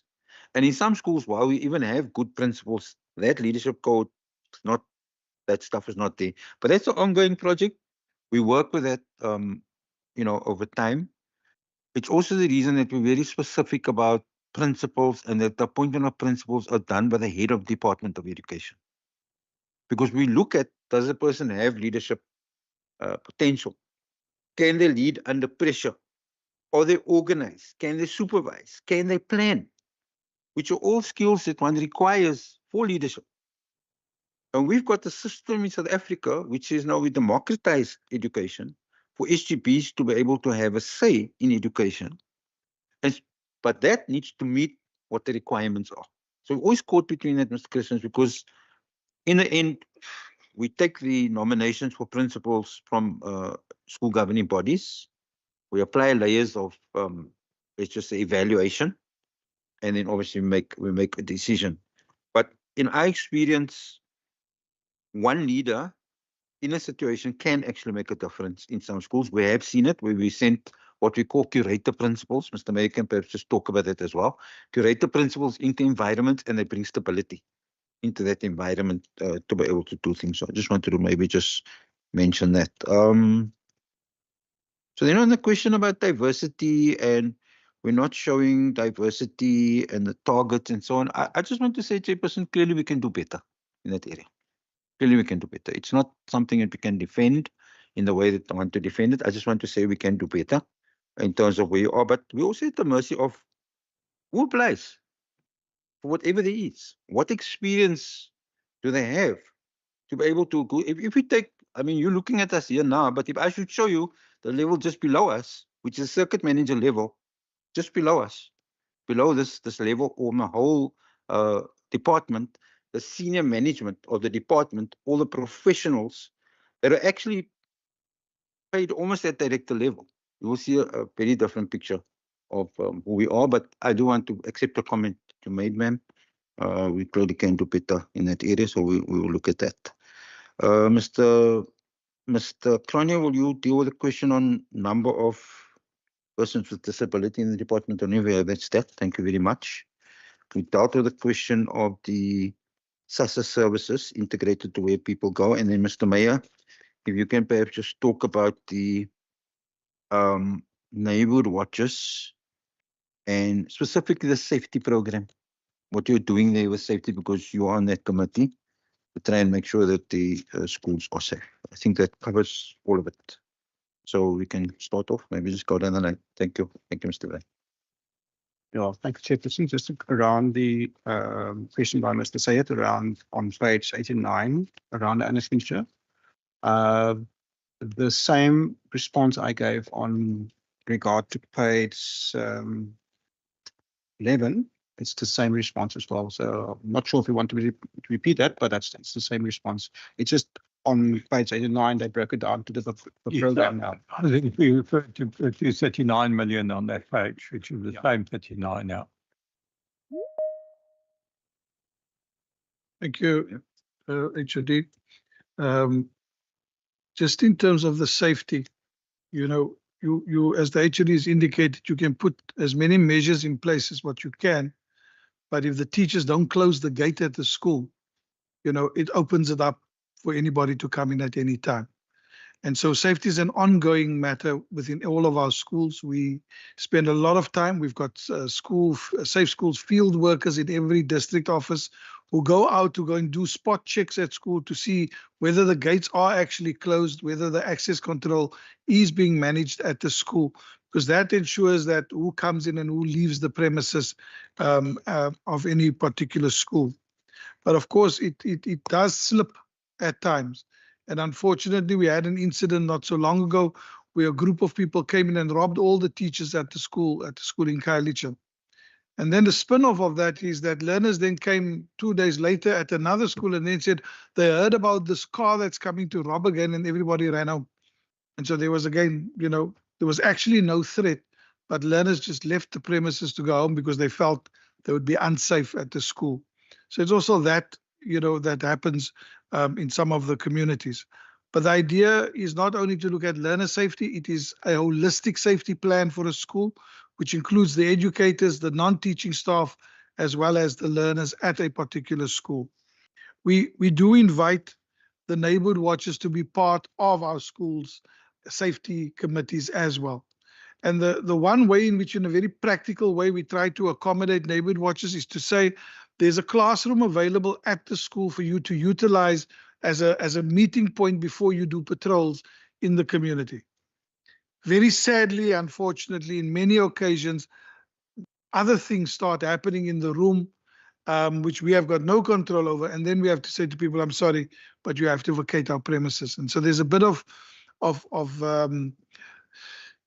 don't know, poor behavior of some members in community member groupings, but that is a challenge that we sometimes pick up when we want to engage with neighborhood watchers in areas.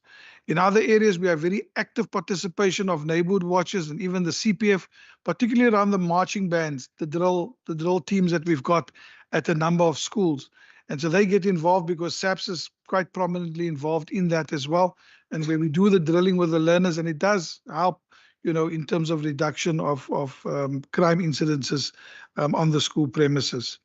So it's an ongoing process around safety in our schools. I work very closely with the provincial joints, as well as Mr. Van Ster, who chairs the school safety subcommittee of the Prof joints, where we also have SAPS, City of Cape Town, Correctional Services, DSD, POX, all represented on those committees to speak collectively around addressing the issues of safety at our schools. I want to also just comment quickly on the issue of the admissions. These are very late applications that we're going to be processing now in December, January, and February. Late for 2025, because remember we closed much earlier in this year, and so this is why we are just offering this as another opportunity. As a member correctly states, Member Waters correctly states, it helps us to plan better if we actually know how many kids are coming and where the size of the problem. I take the comment of potentially having a pop-up at a Home Affairs office or at a clinic. I take the comment, and it's something we will investigate, particularly in areas of high demand. It will help us if there is a secure venue where our staff could go in and assist with the registrations. Of course, we will want to look at that. Then, just in terms of the SEA, Member Christians asked the question about the School Evaluation Authority. It's a significant value add to our department. It can be very painful sometimes to receive reports from the SEA about the state of our schools. But there's a very clear plan of action that has to come in place immediately. So there are immediate issues that are flagged with us to say we visited this particular school, there's drug activity happening or there's gangsterism at the school, the district needs to respond immediately. So there's issues we will deal with immediately and as a quick urgent report from the SEA, and we'll deal with that. And then they'll submit the full report at a later date, to which we have a template in which the school with the district needs to address all of the issues that the SEA has found to be not existing or effectively operating effectively within the school. And that information gets captured on our system, which then becomes available to the school. Well, the school has a copy, the district has a copy, and the district visits by district officials are then looking at those issues that is in that plan to say, are you addressing late coming, for example? Are teachers in class on time and prepared to teach? You know, is there an after school program in place in school? Are teachers engaged? Are learners safe during this after school program? You know, and all of those factors that the SEA may have lifted out, there will be a plan as to how do we fix that. And so, as I say, it's sometimes it's a blessing, and it's great to hear some of our schools doing exceptionally well, but becomes very, challenging when some of our schools too are found to be, functioning at a very low level of functionality. And of course, we have to then go back and fix that as quickly as possible. I think those are the ones for me. Thanks. Chief, thank you. Now, with regard to the incapacity and the strain that can cause, we do follow a very balanced approach towards this, because we provide the support and the care towards the teacher in that specific situation, but we also weigh it up in the best interests of education as well as the impact in the classroom. We do provide a substitute, but we also try to curb, and we've been quite successful in curbing the periods of incapacity leave, and there we start to focus on sick leave 3 to 6 months, and after 6 months we want to see quite a decline in terms of the uptake in terms of that, which we've successfully done. And I think currently we sit with about 113 teachers between 7 and 12 months. You have to look at the prognosis of those illnesses as well. A number of them has got stroke. For that, you need a 2-year recovery. So we give those 2 years, but there's also cancers and various others illnesses that is also curable, that they will be able to return. But for those that we do see that they are not stepping in line, we start conversations, and then we either bring them back into the classroom, or we ask, should we not consider ill health retirements? And that's how we start to reduce the various numbers. And I need to indicate that the depression and anxiety is the higher number, but we do provide support, and that's also provided support in terms of the wellness program to those individuals. Then in terms of the health and wellness, we provide an integrated program, especially with our safety program as well as the curriculum program. It supports the various initiatives in the department. It's provided by an external service provider that gives online as well as face-to-face counseling. We have about last financial year, 10% of our employees that made use of that, both in accessing the program, but then also providing or receiving training that is preventative. And then in terms of the violence, we do provide the trauma counseling. The uptake is quite high in terms of basically providing that support in those specific circumstances. So it is a supportive program integrated with the various aspects and programs in the department. The last aspect was around the disability. And there I can indicate we have less than 100 numbers that have declared their disability. And there's basically 2 factors that one needs to take into consideration. An employee must declare, And we do find that not many actually declare their disability.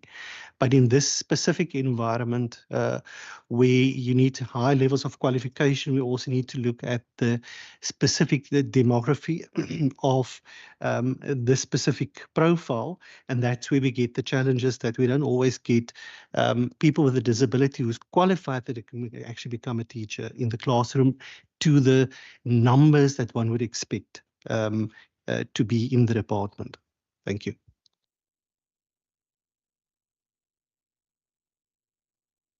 And I think we've answered all the questions. Thank you. Thanks very much for those answers and the explanations. I think Member Kaiser Philander possibly had a question. And then I think if we can do that and do that quickly, then we can move to the tea and coffee. And Member Van Vogel thereafter, but I think we can do it. Otherwise, it's going to run into our tea and coffee break. Thank you very much, Chair, and I need to deserve that to your coffee. Chairperson, with relation to Program 1, 98% of school principals are saying that the department provides good support. Just perhaps to have some insight as to how that is measured, Chairperson. Thank you. Thank you, Chair. I think Member Philander covered me partly. Then just a follow-up on through you, Chairperson, on the reply from Mr. Meyer when it comes to safety. You mentioned something about you have certain structures in the metro area. So when it comes to the rural areas, what do you have in place? Because I know about incidents in let's say in the Overberg area. And where teachers are scared to get involved when children and outsiders come after school. So is there anything in place to protect those teachers and even the learners? Thank you. So if I could ask Mr. De Vega if we can just talk to, we have I think it's called a customer satisfaction survey. You can maybe just talk as to where we got that 98% from Mr. De Vega. And then Mr. Meyer, you will deal with the question that was asked by Member Van Vogel. Thank you. Thank you, Chair. So the satisfaction, it's a customer satisfaction survey that we do every year. It gets sent to principals and teachers to rate the services by head office and district officials to the school. And out of that satisfaction survey, there's a column that really highlights the support that districts provide to the school, and that has been rated as 98%. Thanks, Chair. Thank you, Member Van Vogel. Safety of learners, whether it is in the metro or in the rural, receives the same kind of attention. Of course, you know, as soon as a matter, and then we're always encouraging our schools to do this, as soon as there's a matter that creates an unsafe feeling for learners or teachers, is to call our call center. You see, our Safe Schools call center have very well-trained officials to then direct the inquiry to the relevant safety stakeholder that we have in that area to assist the school. Whether that stakeholder is SAPS, whether it is Metro Police, whether it is the police services, you know, in the rural area, whether it is the agricultural police that we also have, you know, in the rural areas, they are best placed to contact those officials within those various stakeholders to then support the school. So the network is strengthened only by schools reporting on the matter as well. You know, and we encourage them to use the call center because then we actually got the information. We actually take that information a step further. So for example, if a school logs a case of, let's say, intimidation or threats to staff, there's a case made at SAPS, there's a case number allocated. When Mrs. Van Ster has her meetings with the stakeholders in the Prof joints of school safety, there's a report on where is that case in the process. You know, what is being done? Is it still under investigation? When is it going to court, etc.? So there's definite follow-up of things that come through the call center that gets tabled at those meetings as well to get to a conclusion around it as well. So always the first point report the matter. Because many schools will say, ah, it was a small thing. But the small things build up very quickly into a big thing in a community. So there was an initial small little difference of opinion between two learners. The next week, as a hele gemeenskap, the whole community is split and there's this massive fight happening outside in front of the school. And we could have dealt with it if that initial incidents, were reported. So we'll send the team in to go and talk about the Safe Schools field workers, for example, to go in and have a chat to the learners about bullying. Or we'll have the positive behavior team going to talk about, how do we build respect and so on. And so that is always what we encourage schools: report immediately, so it's on record and we can deal with it either via the school safety committee, or the district's safe school field workers, or the provincial safe school call center, liaising with our stakeholders in those particular areas. Thank you. Thank you. Thank you very much, committee. Thanks very much, department. I think we've done well in our first half here. We can now then proceed to have a break, and I think let us work towards being back here by 10:30 that we can resume. We've now covered, I think in the main, we dealt with program 1 and 2. We can then move in the next section to programs 3 through 7, which is pages, I think 92 through to 144. So we'll cover the independent schools, the public, the special schools, the ECD infrastructure, and the exam related. We've touched on certain areas there already. So I think that we will deal with, which then deals with part 2 of the annual report, and then what follows thereafter is part D, which is then the human resources aspect where we also touched on. So thank you very much so far. We'll see you back at 10:30.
blame Minister and Mr. Abrams for a very good little discussion that we had about the integration between municipalities and provinces and how they need to work together. But I think we can now proceed, and as indicated, we've had a fair amount of discussion on programs 1 and 2. What I'm suggesting now is that we move on to program 3, and program 3 commences on page 92. So we'll cover questions from committee members on programs 3 to program 7, and that will take us up to page 143.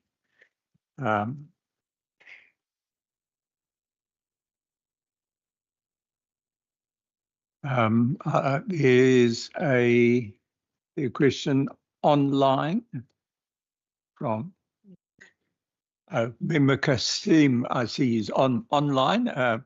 You can put your question to us.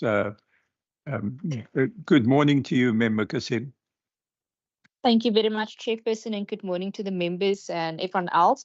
Mine is with regards to, or rather on page 93, it explains of the 20 schools that were being investigated for various reasons. It also says here that the department investigated 7 unregistered independent schools which were operating illegally. I just wanted to get an idea, do you have a list of these names, or can it be disclosed as to which schools were investigated and has it been shut, or what is the current, is there a current update rather on those schools? And then also, I know in May, if I'm not mistaken, there was an illegal school that was run in Athlone, specifically from a bedroom.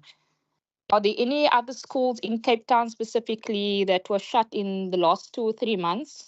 Thank you. Thank you, Member Kasim. I see Member Sayed and Member Christians and Member Bantvoogel in that order.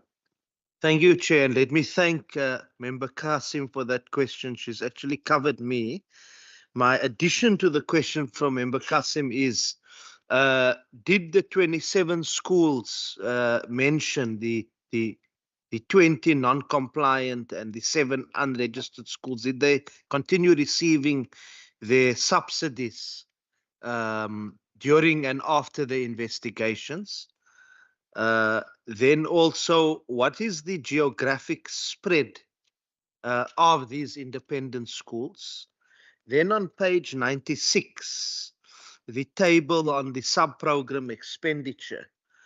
The table reflects 100% expenditure, and the sentence below the table states that the 100% of the subsidies were paid to all the subsidized schools, which implies that all schools were compliant with requirements for subsidization. Now, this particular statement, in my understanding, this particular statement, in my understanding,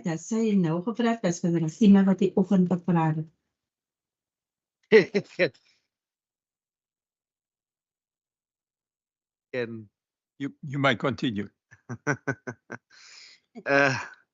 So it contradicts the information that's provided on page 93 about the 27 schools, 20 complaints of non-compliance and 7 unregistered, which is the correct information. Or maybe there's no contradiction, but I'm just perceiving it as a contradiction. Then page 113, the second last paragraph on 113. What was the legal dispute by the lowest bidder constructing the new Manenberg School of Skills that caused the project to be delayed? Has the matter been resolved? And what steps will be taken to get the project back on track?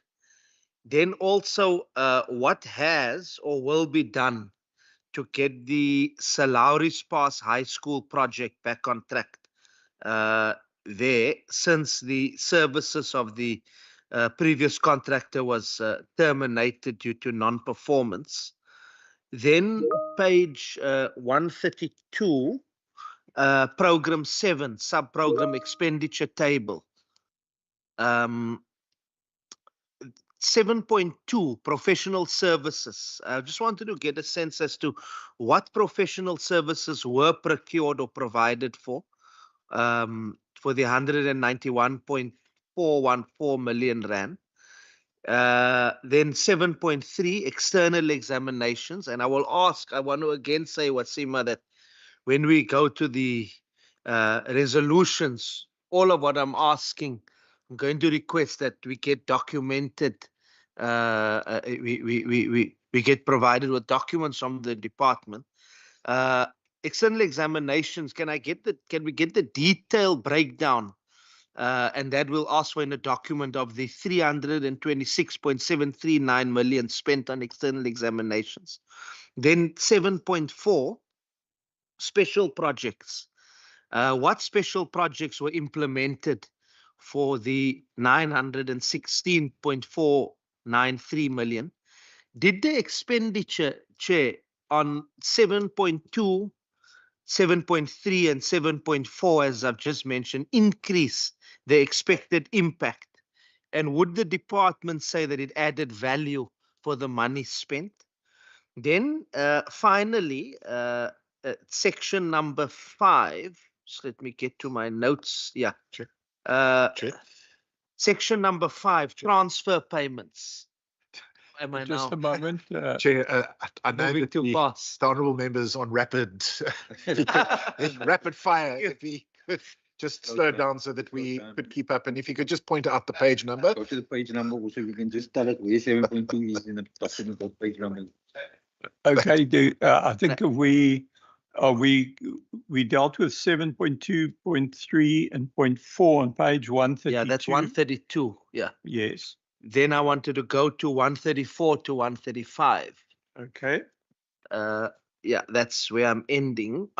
From 134 to 135, section 5 under transfer payments. It shows that 24.57 million was transferred to NGOs for external examinations. Just wanted to get a sense, which NGOs, what services do they provide with regards to external examinations? Okay, so that's on the bottom, near the bottom of page 134. Yeah. In that table there. So it's the external examination next to the column on non-profit institutions, 24.257. Correct. And then I wanted to know who were the recipients of the remaining 302.48 million expenditure mentioned on 132, because it's linked. Then finally, transfer of core function services to non-profit institutions. Again, who are the institutions? What specific services do they offer that the department cannot provide itself? What transparent, accountable, and good governance processes are followed to determine and choose these organizations, Chair? I think for now, that's it from my side. Thank you.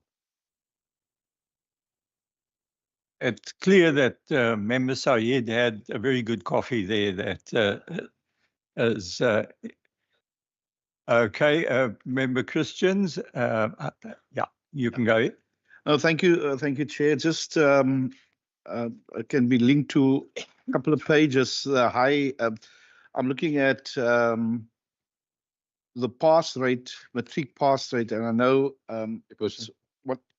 Can I just ask the members to please say the page number they are on? Because Yes, that's how we can follow it. Otherwise, Mr. Sayed's questions will be rapid fire. Some of it we must Member just go to the page number. For that page number, so the page number, then we you can can go. be Thank you. in the pass rate then. There seem to be Yeah, no, 123. Yeah, 123 talks about WC, the comparative NSC results.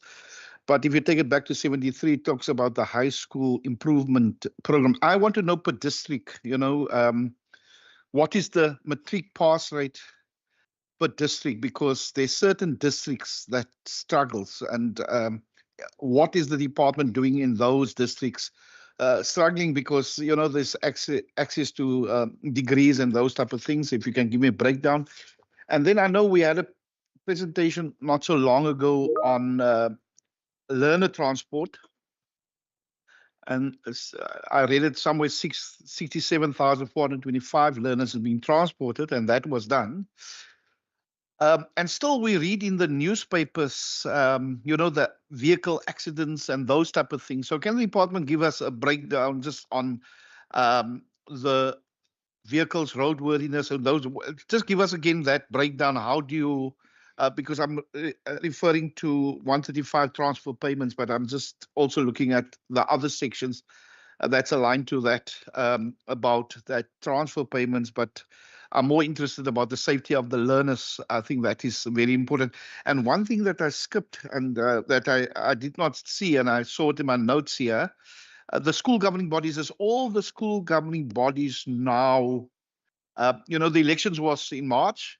There was 10 school, page 81, but you can track it to there was 10 schools that did not have elections because of other reasons. Is that all completed?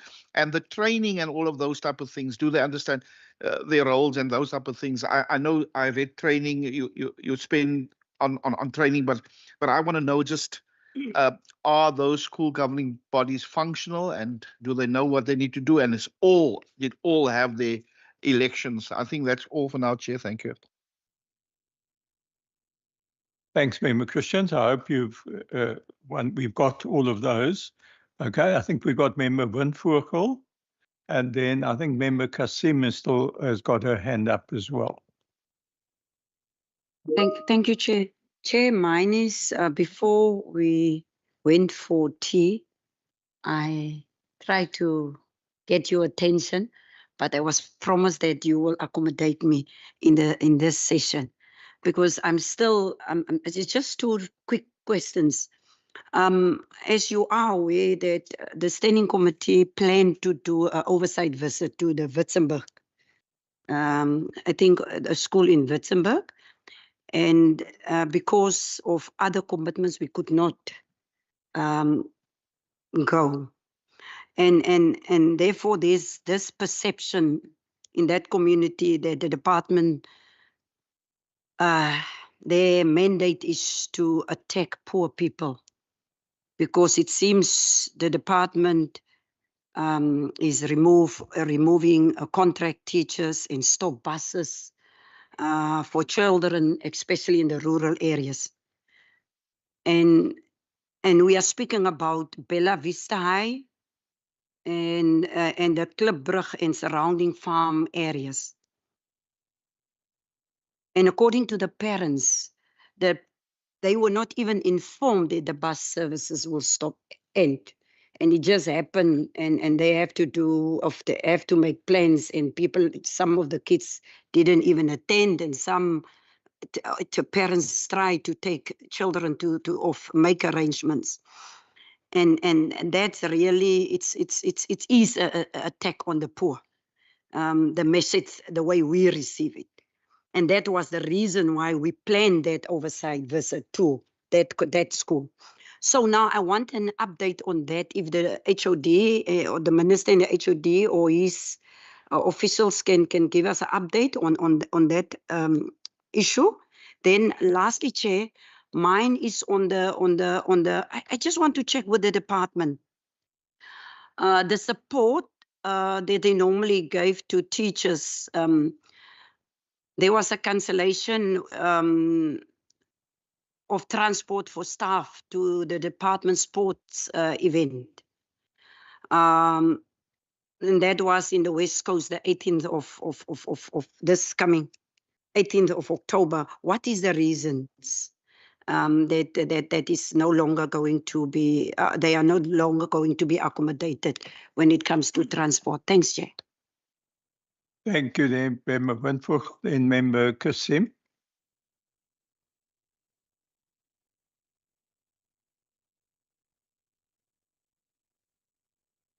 Or is that a legacy hand? I think we'll come back to Member Kasim, and I think we'll go ahead with what we have right now, Minister HOD. Thank you, Chairperson. Just before we respond, I would just like to appeal to honourable members. Obviously, honourable members will put questions and we will do our best to reply. I hope that honourable members appreciate that, particularly for some current cases, we might not have all the information, particularly for questions that are not traversed in the annual report. And I wonder if you would just bear that in mind, but we will obviously do our best to reply to your questions. And if we do not have the information available, you of course are welcome to put a written parliamentary question and we will get you a comprehensive answer.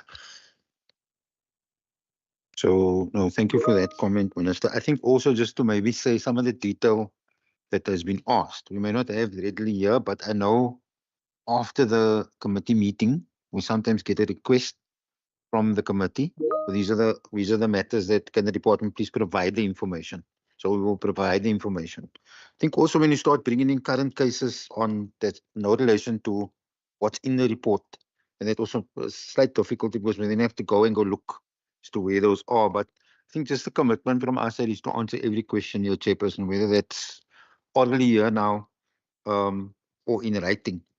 On the independent schools, Mr. Mayor, you in a position to answer with the independent schools, please, all the questions in relation to the independent schools. Mr. Abrams, if you can just deal with the questions on the Manenberg School of Skills and the question on the Salaris Posh, question on Salaris Posh. There were a number of questions on the exam system. Lauriston, if you can please answer those questions specifically around the exam questions. Then there were also questions about the high school matric pass rate per district. I'm not certain if we have that right here, but if you can answer it between Mr. Mayor, Mr. Master, or Mr. Lauriston, if you can answer it, please, and let's just try and answer that. Just in terms of learner transport, I did want to make one comment on the question on learner transport. These transport things that you see in the media, sir, they are not our learner transport system. I just want to make that point. So whenever you see this happen at this time, I'm not saying it will never happen. I'm just saying the current situation where we have learner transport, it's called scholar transport. They call it scholar transport. We don't have anything to do with that. I think the licensing is also done by sister department for that. But this learner transport is learners who qualify under certain conditions. And the dilemma that we have in this situation, I think, Chairperson, here's the department's dilemma. Clearly, we can see, just as people, that look, to walk 5 kilometers is a long way. We can see as people, this is true. Our dilemma comes where we have to set a barrier somewhere. We set that barrier somewhere and say, well, if you're within 5 kilometers, you will need to walk to your school. The reason why we've done that is purely a function of budget and our ability to be able to respond. Because every kilometer you go less, you get more and more demands. And whether we have the capacity to be able to respond to that, we don't have the capacity. So this is why you find the sometimes almost feeling like there's contradictions in the way in which we're approaching it. But we try to apply as a guideline, and it's a fairly strict guideline, is to look at the 5 kilometers walk to be able to transport learners. If we get to a situation where we say, no, we must transport every learner, we will not have the budget to transport every learner. And I think that's a dilemma. I just wanted to share that with the committee and say that obviously on the learner transport, Mr. Abrams and his team will maybe just also just talk a little bit about the processes around that, how that works. If you can just maybe just address that also, Mr. Abrams, in your reply. But I did want to say, Chairperson, we try to maintain a consistency that we can defend, because you say, well, you've done it for that school, why couldn't you do it for the other 50? And so it's just that we have to find a sweet spot in relation to that. Mr. Mayor, are you able to answer the question on the 10 schools who didn't have elections? Otherwise, we can put it in writing if there's an issue there. And then there were questions about the Witzenberg, Bella Vista High, and Klipdrift and surrounding farms, and the support given to teachers that where transport was cut to the West Coast on the 18th of October. I don't know if anybody's able to answer that inside the committee now. If not, then we'll find that answer in writing, Chairperson. But can I maybe just start going down the line with Mr. Meyer and then Mr. Van Steen, and then we can move down the line to Mr. Abrams next and then Mr. Lauriston last. Thank you. Thank you, Chairperson. And HOD. Just in terms of the independent schools, we have, for example, done those visits to ensure, that quality exists within those schools. So we do normal head count visits to independent schools to verify that the number of learners that the school indicates they have at the school are actually there. And so our officials go out and we sample a wide number of schools, and we then go and do the head counts at the schools in order for us to be assured that we're paying the correct subsidy to the school. But it's not just at the head count that happens, it's also checking on the functionality at the school as well. So it's a dual purpose visit that our officials go into the schools. I'm also pleased to say that we have about 121 schools in the rural districts that have registered independent schools for which we pay a subsidy. And there are about 241 of them in the metro areas where we provide a subsidy to the schools. The issue with the school in the Athlone area is that it didn't operate illegally. There was a dispute around the rental of the property, and the owner then took the school to court around the use of his facility, and we did not pay them as they do not comply. So we didn't pay that subsidy over to that school in that particular case. And then at this point in time, the SGBs have now all been elected. They are all in place. And so we have rolled out training across the province. Our officials from head office and with the districts have done 2 focus areas of training. The one is finances, and they've done another specific training on the roles and responsibilities. Now, we are aware that many other organizations, governing body associations, etc., offer training in roles and responsibilities and finance and recruitment and selection and all of those things. But we wanted to get our message very clear in terms of finances, what a governing body can and should do. And we wanted to have clarity in terms of the role and responsibilities of parents on the governing body and the school administration. What is the distinction between governance and management of the school?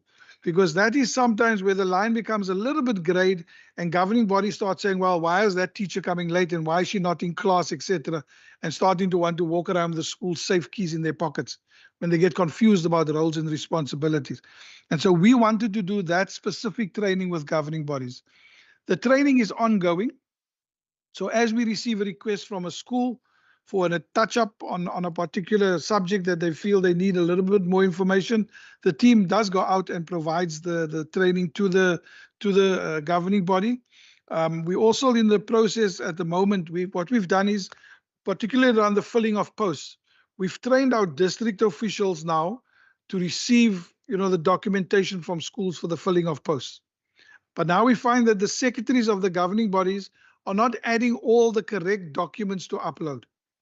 And so we'd phone a principal and say, please, can you send us the minutes of a meeting? She says, yes, but I sent it already. We said, what is the file name that you sent us? And she tells us it's the file name is the minutes of the meeting. Then we open the document, we show it's the netball fixtures she had added by mistake. So it's about ensuring that whatever is uploaded at the school is 100% correct, so that we can then process that application at head office. So there will be a round of training of governing bodies, particularly secretaries and chairpersons, in terms of their roles and responsibilities in their functioning within that recruitment and selection process. I think those are the ones that I'll take for now. Thank you. Chair, as it relates to the I just wanted to comment on the transport. Sorry, thank you, colleagues. So just as far as the Morrisdale transport route is concerned, just to note that the route was not cancelled. There was an application for a certain number of learners on that route that were not approved. So currently we do have 243 approved learners, but there are a number of learners that were not approved for the reason already mentioned that they live within a 5-kilometer radius from Morrisdale, from the school itself. And just to say that the parents were informed that their children would no longer be able to be on the bus because the children were on the vehicle without approval. Can I say that?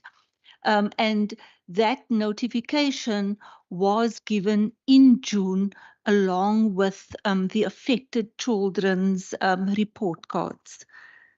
Thanks. There's a lot of detail in terms of breakdown, which we can also send to you afterwards. Thank you.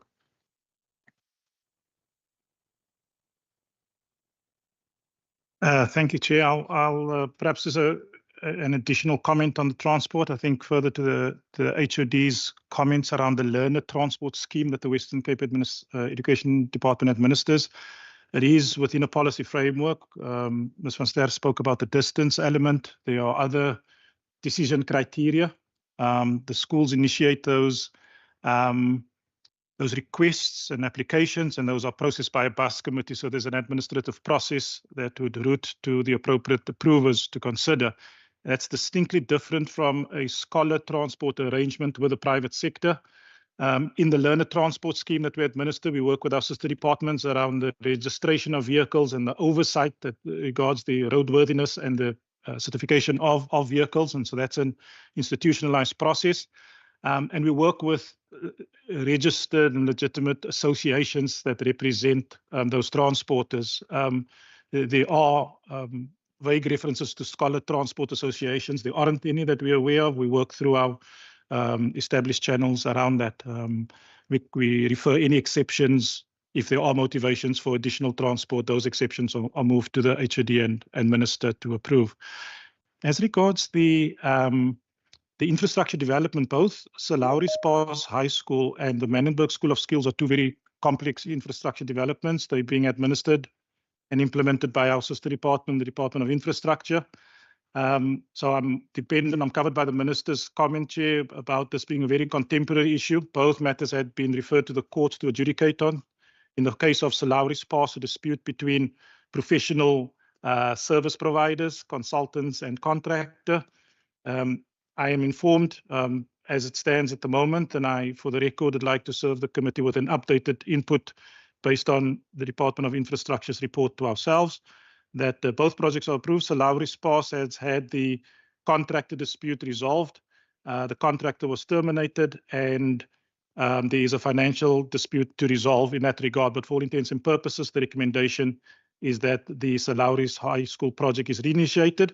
And so my team and I will reevaluate that recommendation for its cost and for its timeline, so we can speak very clearly about the expectation of bringing a school to that sorely needed community. The community sorely needs that school.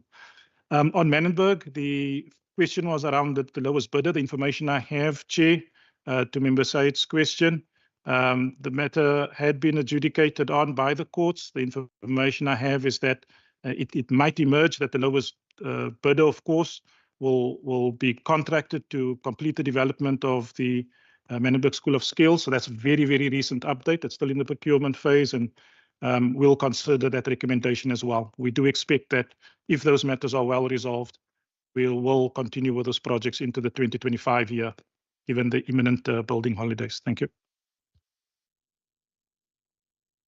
Thank you, members. I'll start with the expenditure of the examinations, and I just want to allude that this is expenditure related to the conduct of the examinations. Within the conduct of the examinations, we have a high expenditure on human resources as well as the physical resources that we have in the system to actually manage the examinations. The security elements are big. We run a national examination, not a provincial one. So the National Department of Education has certain prescripts that we have to satisfy with regards to security. And therefore, we also have put in place various measures to actually secure the question papers as well as the answer scripts when we receive it from our schools. And then also with regards to the June examination, we also have to supply furniture and for the learners that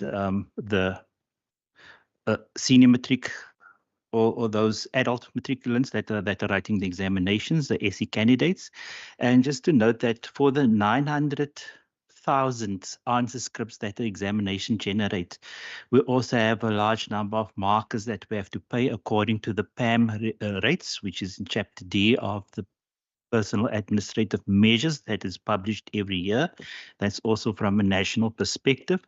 And all of these culminate into that amount that we actually spend on the printing, packaging, distribution, human resources, marking processes, and security, actually just to make sure that we have run a credible examination within the province.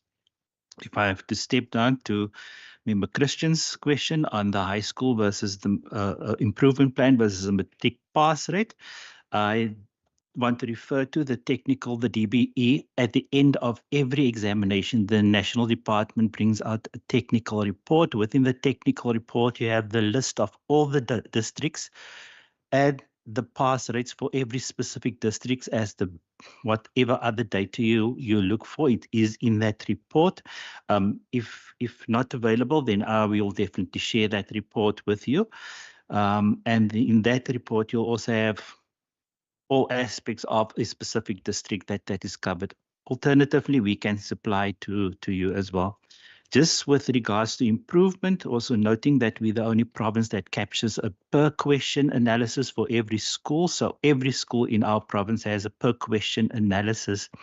And then in February, we take the diagnostic report and we actually use the question papers and explain to every single teacher the main errors that were made during the examination, whether it's from a language perspective or content perspective that is being dealt with in February every year. Then we also identify the underperforming schools and we support them. EXCO visits them every once I think we visited all of them during the first quarter. And there we actually check on certain aspects to drive improvement with regards to whether they're using the data effectively, whether they have a plan that responds to all the subjects, whether they have identified the learners at risk, and then also making sure that the resources that we put in the system, like Tips for Success, which is readily available to everybody, is being disseminated and discussed with our learners as well as our teachers. I do want to highlight that on our website, WCD Online, we have an array of resources that are available that are mostly used by other provinces. If you look at the number of hits that we have there, so we constantly make sure that they are promoted and that make sure that our schools are using it. And we also, every district obviously has their list of schools that they offer more support to then in making sure that they actually meet the targets as set out by themselves. Thank you. Mr. Eli just wants to add something that we missed. Yeah, just thank you, Chairperson. There was a number of questions around Program 7. On Program 7.2, those professional services refer to personnel costs relating to our special schools in terms of psychologists and social workers, etc. That's just in terms of the question around there. Then there was a question around Program 7.4. Program 7.4 consists of the following. It consists of the PYE project, which is the Presidential Employment Youth Initiative, which is a national program, which is under that particular program, so 7.4. Then we also have e-learning, and we also then pay interns also under that program as well. So we spend on the PYE project, we spend about 572 million rand on that particular project in that regard. Then there was an issue around the impact of those programs. I think Mr. Lawrenson touched on the exams. 7.2, those are obviously our employees serving in special schools. And then 7.4 was about the e-learning and also employment of particularly qualified learners from outside or those that qualify to assist in our schools as well. Then there was also questions around page 134. Can I just explain in terms of non-profit organizations, what we're using here, we're using the sorry, we're using the Standard Chart of Accounts naming convention. So non-profit institutions in this particular case refers to our schools.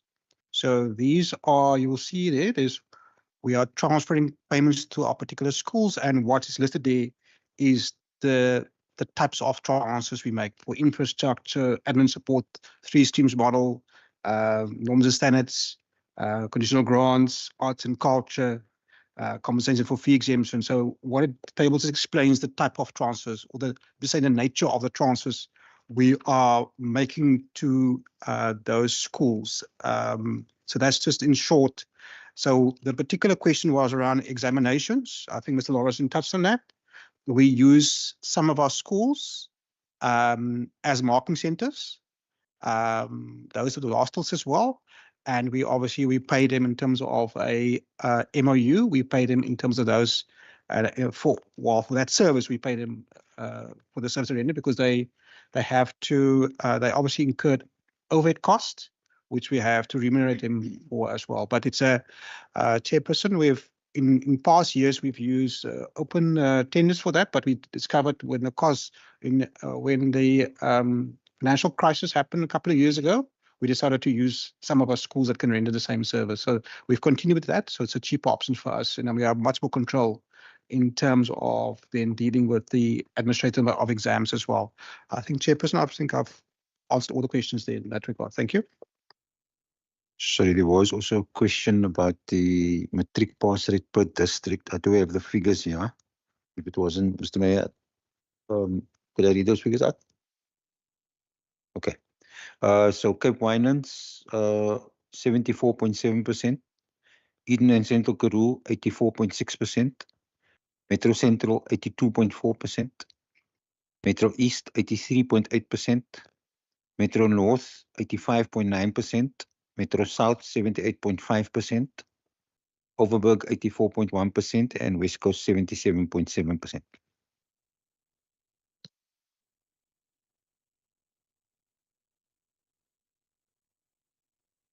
Just checking with members, are we satisfied, comfortable with those responses?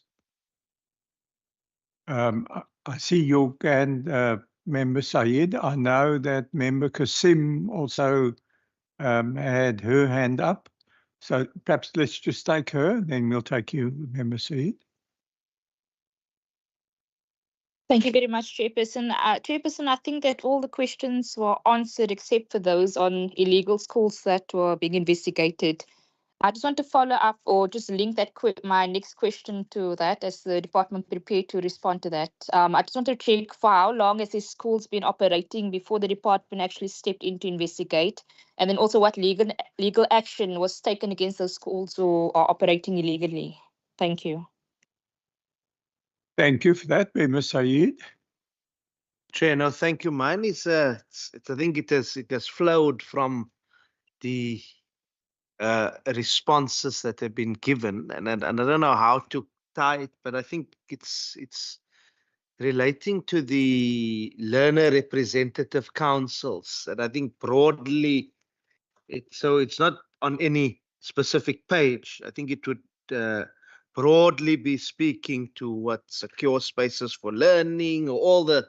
Just wanted to get a sense as to what is the kind of support or role that the department plays in the training of the RCLs currently.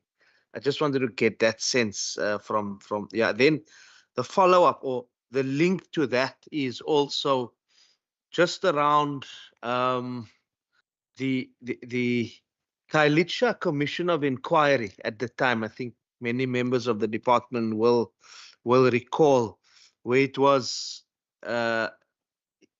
recommended that DSD, WCD, and the Department of Community Safety work together on a strategy to deal with youth gangs. That also speaks, again, RCL linkage.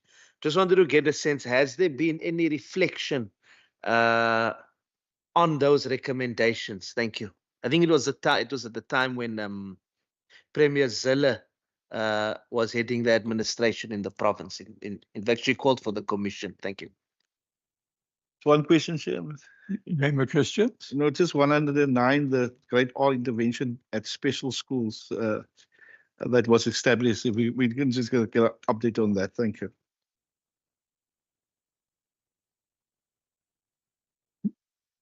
(109). 109.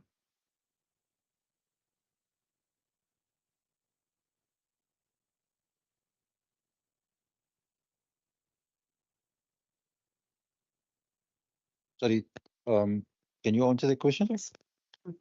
Thank you. Thank you very much, members. The Grade R intervention program started in 2013 already within the WCED. It was specifically targeted at Grade R classes being established at special schools for the various disabilities, with practitioners that have been trained to help learners. There's also a dual function for this project in that it opens access to children with disabilities at an earlier age. And so we work within the South African Schools Act. And so the age group is between from 4 to 6 years old, turning 7 in that year within Grade R. In terms of the salary, we fund the salary for that practitioner, and we also support the program so that special schools can deliver the service, but also look at the waiting list for these various disabilities.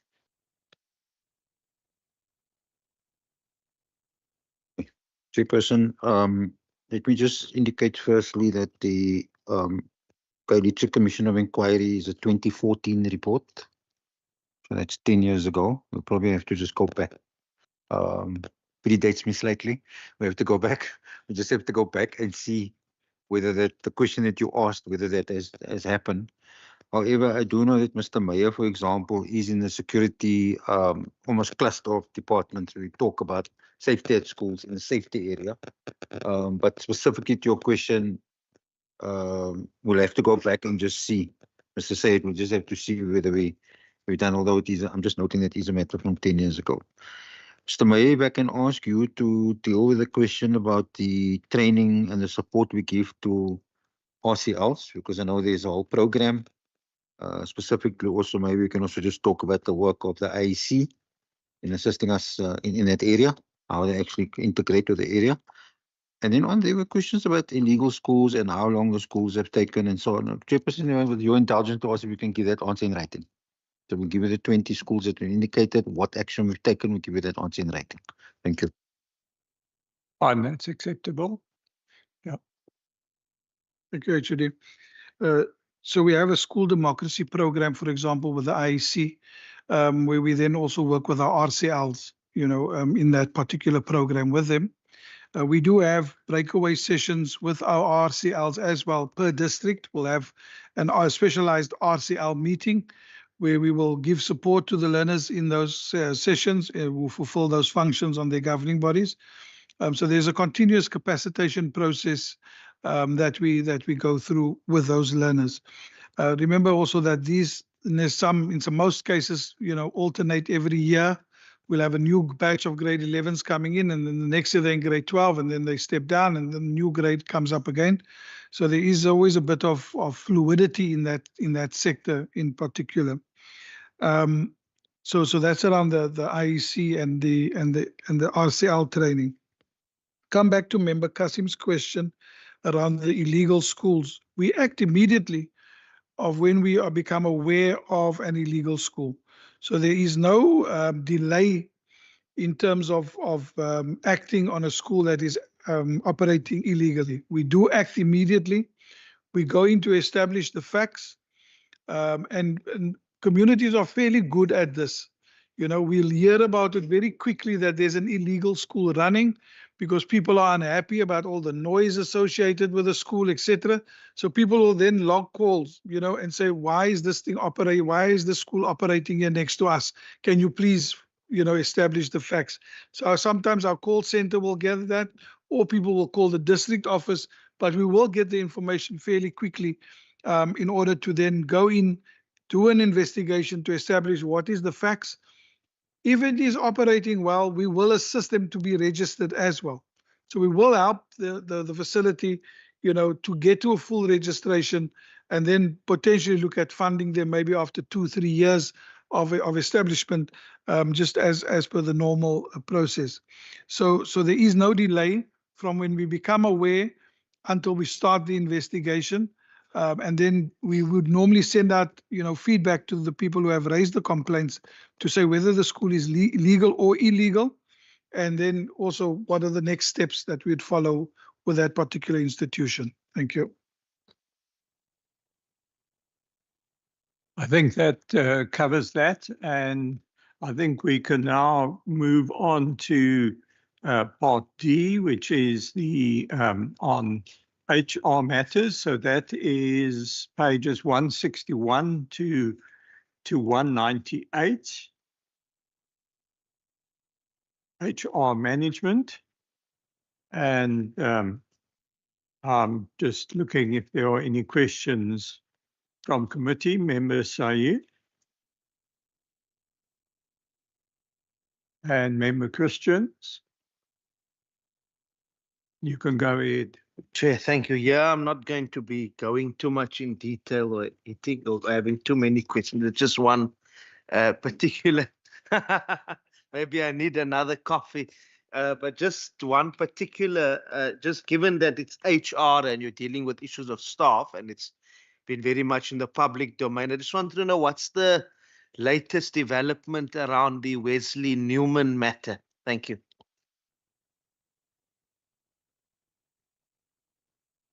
Member Christians. Thank you, Chair. Table 3.1, 5.1, page 174 and 75 shows that 15,973 WCED educator posts were terminated under the year in review, and also then if that affected the department, how did it affect the department? A lot of these appointments came to expiry of contracts and all of that. If we can just get a explanation on that and how they're coping with that. There's also a significant number of staff, 177, that resigned from the position, 748. That is in 177. And then, of course, all the disciplinary cases, and it's explained, these on 181, these cases are explained further on. If I can just ask, so if you look at 181 and you go to 193, it explains the misconduct and disciplinary hearings.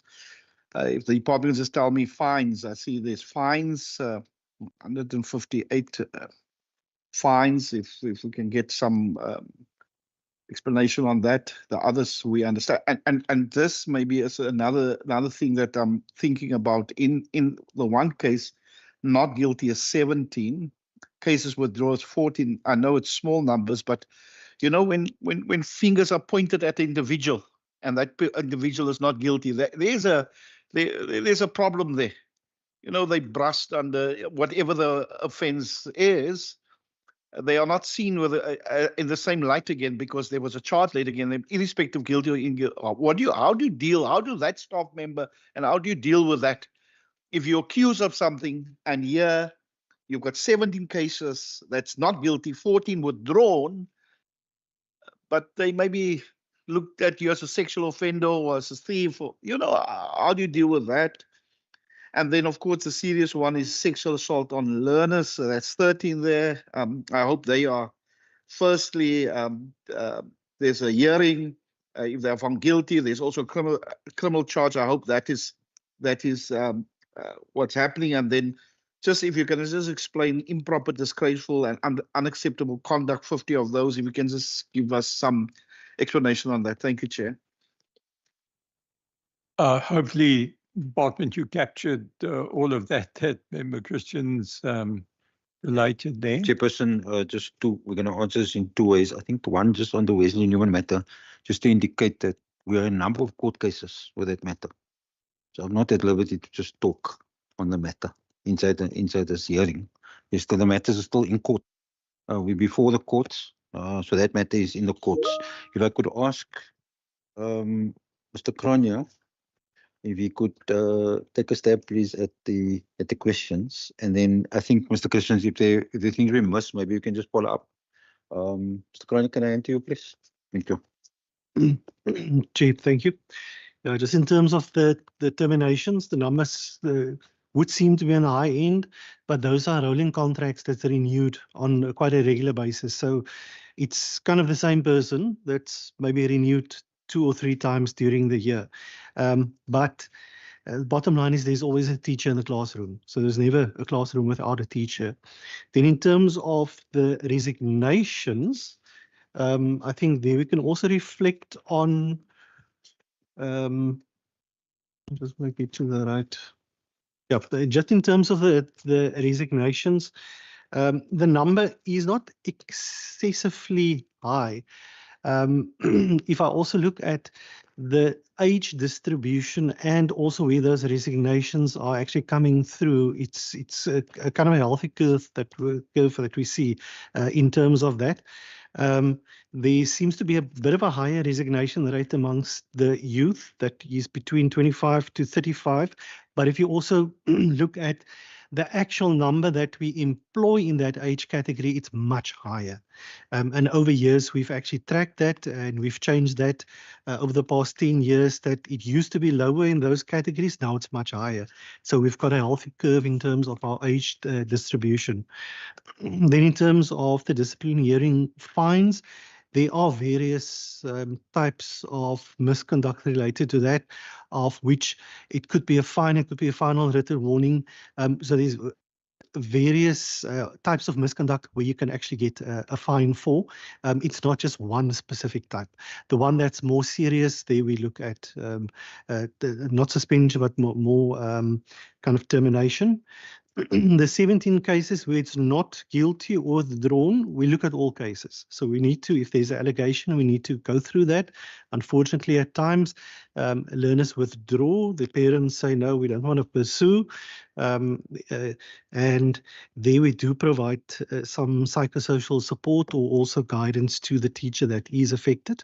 And then in terms of improper, disgraceful, or improper conduct, that's kind of colleagues swearing at each other and having those type of conduct as opposed to harassment and so forth. It's more conduct in terms of verbal abuse and so forth.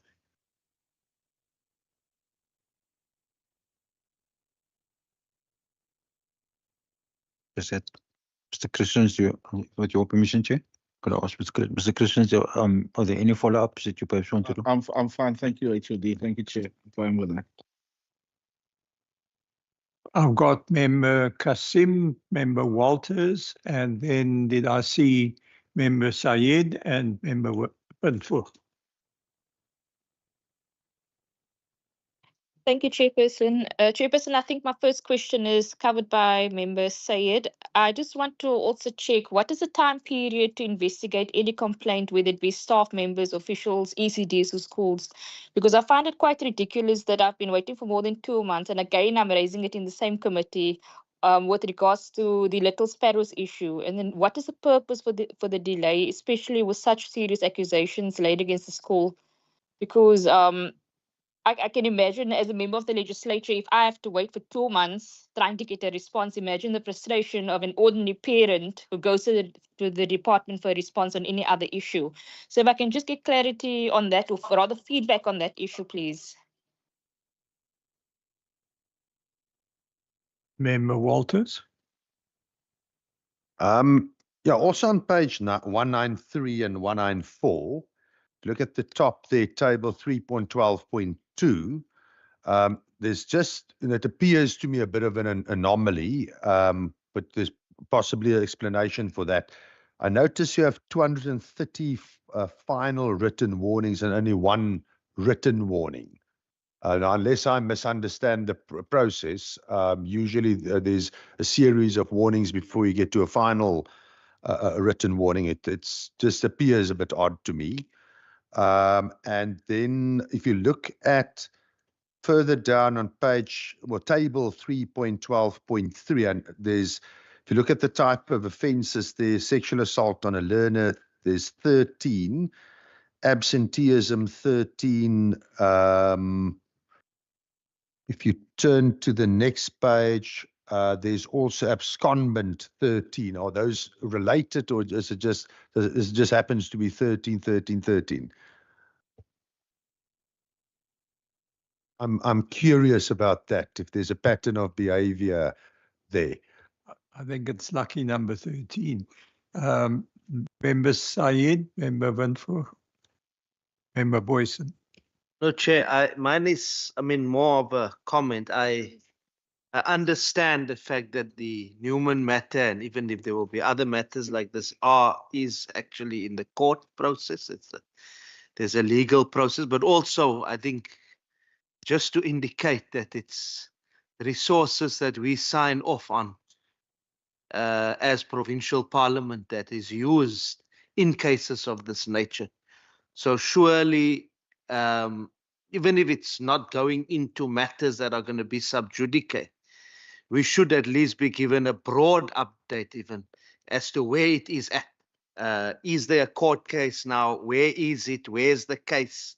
Now, not necessarily going into the merits and demerits of issues. Thank you.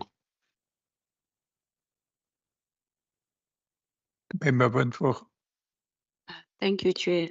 Just to add on, Member Shade, the issue of the court case, I'm just worried. We are sitting with a budget constraints. We are really in trouble when it comes to our finances, and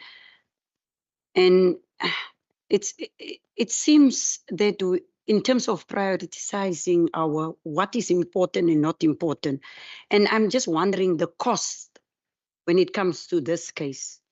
So I'm not sure. The minister mentioned earlier that sometimes they don't have all the information, but I really am interested when it comes to the cost up until now, when it comes to this Newman case. Then secondly, Chair, and then we are complaining about budget. We don't have money, but we have money to fight this case for how many years now? Then lastly, Chair, my question is also on, I think, page 163, when it comes to a reduction in the number of temporary teachers. It just connect to that table of subject. I see clarity from the department on the rationale behind reappointing retired teachers and those who took severance packages, while newly qualified teachers straight out of university remain unemployed. What criteria inform these hiring of this decision? I want to understand, because what we pick up at schools is that you have those teachers who were now permanent employed, while our teachers who were just, out of university are unemployed at the same school. VRT Pitt is one of those examples in the Swellenham area. So I want to get the understanding from the department what informs such a decision. Thank you, Chair. Thank you. I think those are the questions. I think on the Little Sparrows matter, I think there has been a response that has been given already, and that if you can just comment further on that and go ahead with the rest there. Thanks, Mr. Walter. Okay, can I just get clarity on the last question, ma'am? Can I just specifically, ma'am, in the last question that you just asked now, can you just clarify for me? Just something I missed there. Because the part that I missed is, I just wanted to answer you in this way. The department is not appointing people. SGP is appointing people. The school is deciding who, we take Leon Eli, we don't take Alan Meyer. We are not doing that as the department. So it's at that level where those decisions are being made. So, obviously, a school principal, you will decide, well, I'm going to take a new teacher or I'm not going to take a new teacher. end of the day, they put out the application list and people apply for those jobs.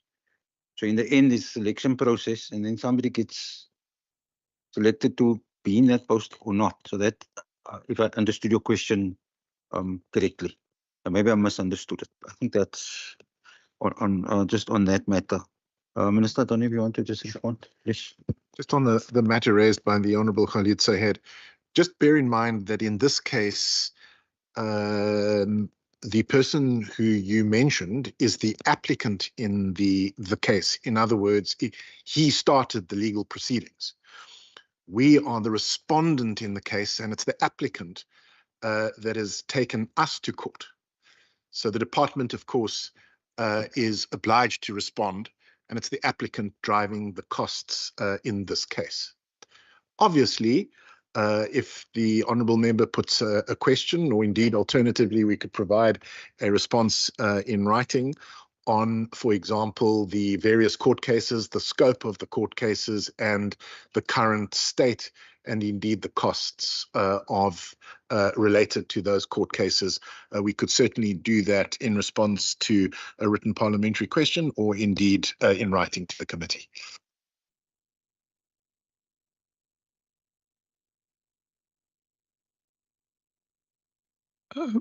Member Van Voorgel. Chair, I hear the HOD when it comes to the governing bodies, it's their responsibility. But as the department, are you not, don't you have, it's, for me, it's you have a type of responsibility to ensure that processes are implemented in the correct way. I know when I serve on a governing body years back, you normally send out circulars saying you need to appoint students, that type of circular. But it looks like, I'm not sure if it's still happening, but we were actually advised by the department by saying you can't appoint, let's say, someone from years back. You first need to appoint these students, 1, 2, and 3. So I'm not sure what is happening now. Is there a change in the way you are you dealing with the issue? You know, ask Mr. Kronya maybe to just talk about the circulars, because there are circulars, you are correct. There are circulars that have gone out to schools that guide them. But I'll ask Mr. Kronya to talk about it. I think the point I was making is ultimately it's a decision. But what you're pointing us to is that there are circulars. I'll ask Mr. Kronya to just maybe speak to the circulars. No, Chair, noted, and specifically looking at those we appoint, we do have a preference list that we provide annually to schools and indicating that newly qualifieds would get should get preference in terms of the nominations that we do receive. But we can actually back it up with statistics if we compare the age profile of our educators over a 10-year period, which indicate that through that intervention, we have actually ensured that we get younger people into the system. Because if I look at 2013-14, we had 12% of our educators in the age bracket 25 to 34. We now sit with 34% in that specific age bracket. So it is yielding the results that we would like to see. And those that you did mention in terms of, or that was mentioned in terms of the VSPs and the retired, those are minimal that's coming through the system. The newly qualified actually gets preference and are being nominated from the various schools, and our stats actually indicate that. Thank you very much. I think that seems to have dealt with questions from committee. If there are any questions from the public, we'll allow a few questions there before we wrap up. I believe Member Walters might still have had a question. Fine, thank you. I saw a hand at the back there. If you could perhaps just state your name and from who you represent. Hi, good day. My name is Nuria Eli. I'm not still going to elaborate who I represent, but this is the question for Mr. Meyer, if I'm correct. Mr. Mayor, I heard you speaking about the safety plan about safety for schools. To my knowledge, there was a program that was running. Youth and single mothers, they were on this program. They have gone on courses at Chrysalis Academy, paid by the Western Cape government. They are called the Safety Youth Ambassadors. You might have heard of them. The Premier is aware of it, Ms. Helen Ziller, John Steenhuisen, they're all aware of this program. This is a matter that's been going on for 5 to 6 years. With these youth and single mothers being left unemployed, they've got the training.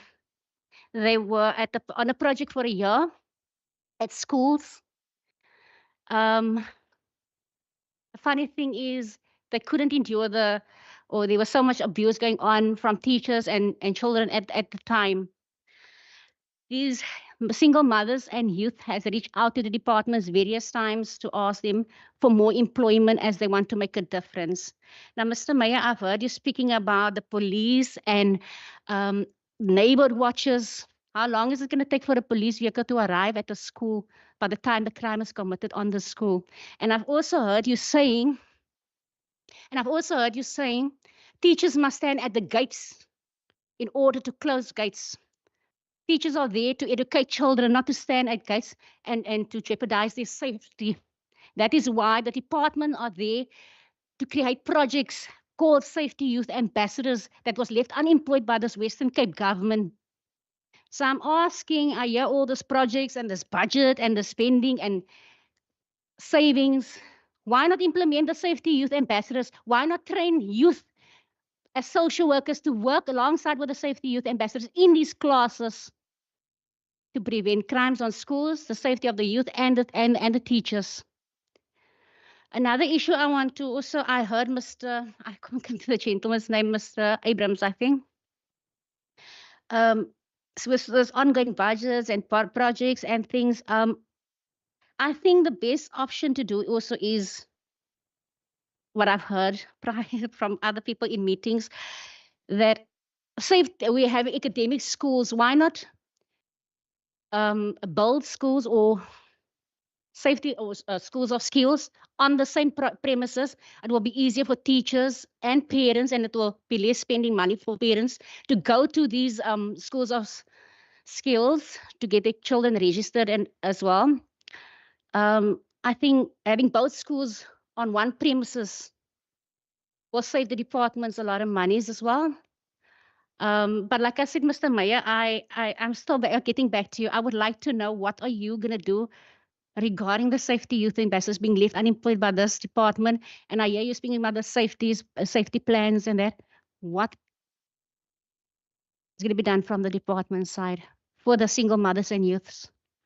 They got their certificates. I've got it with me if you want to see it. I can show you the messages that I've liaised with John Steenhuisen, Helen Ziller, Premier Alan Windy. I'm still waiting for him to get back to me. And the very minister sitting there, I'm also waiting for him to get back to me, because I spoke to him. Today would actually be a year that I spoke to him last year. He said he will get back to me. So until then, I'm still waiting, Minister. Thank you. Thank you. Are there any other question? Yes, sir, you may go ahead. My name is Terence Smith. I represent the Special Action Committee on Education, a civil society advocacy group. I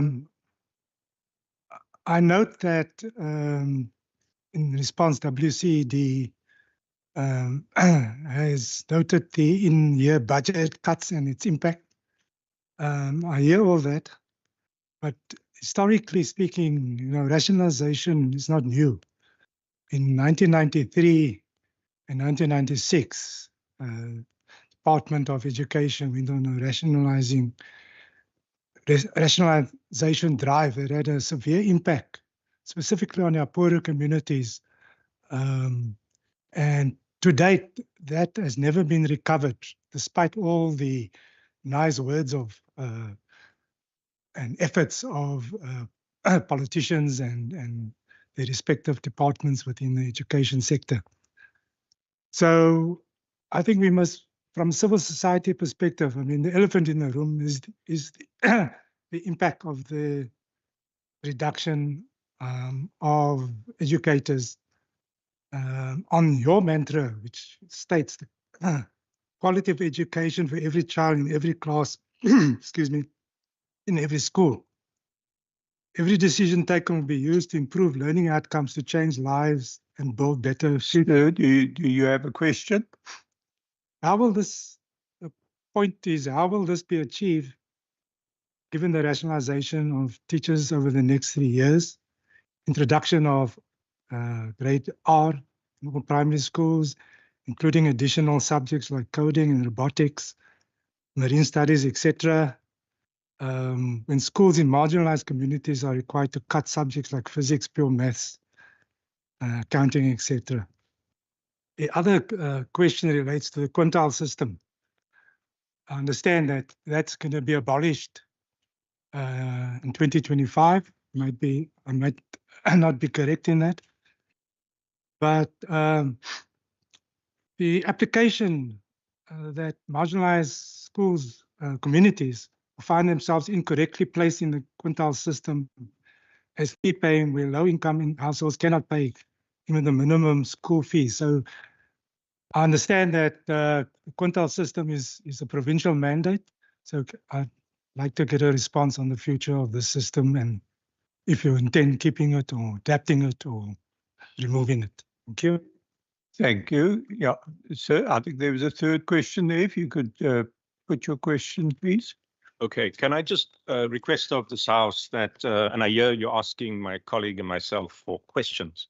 I think we don't only come to a public space to ask questions, we actually come to engage, because otherwise I could write you, and you could send me back. And so I would request that this House considers for the future that we actually have a space for dialogue rather than, one-way traffic.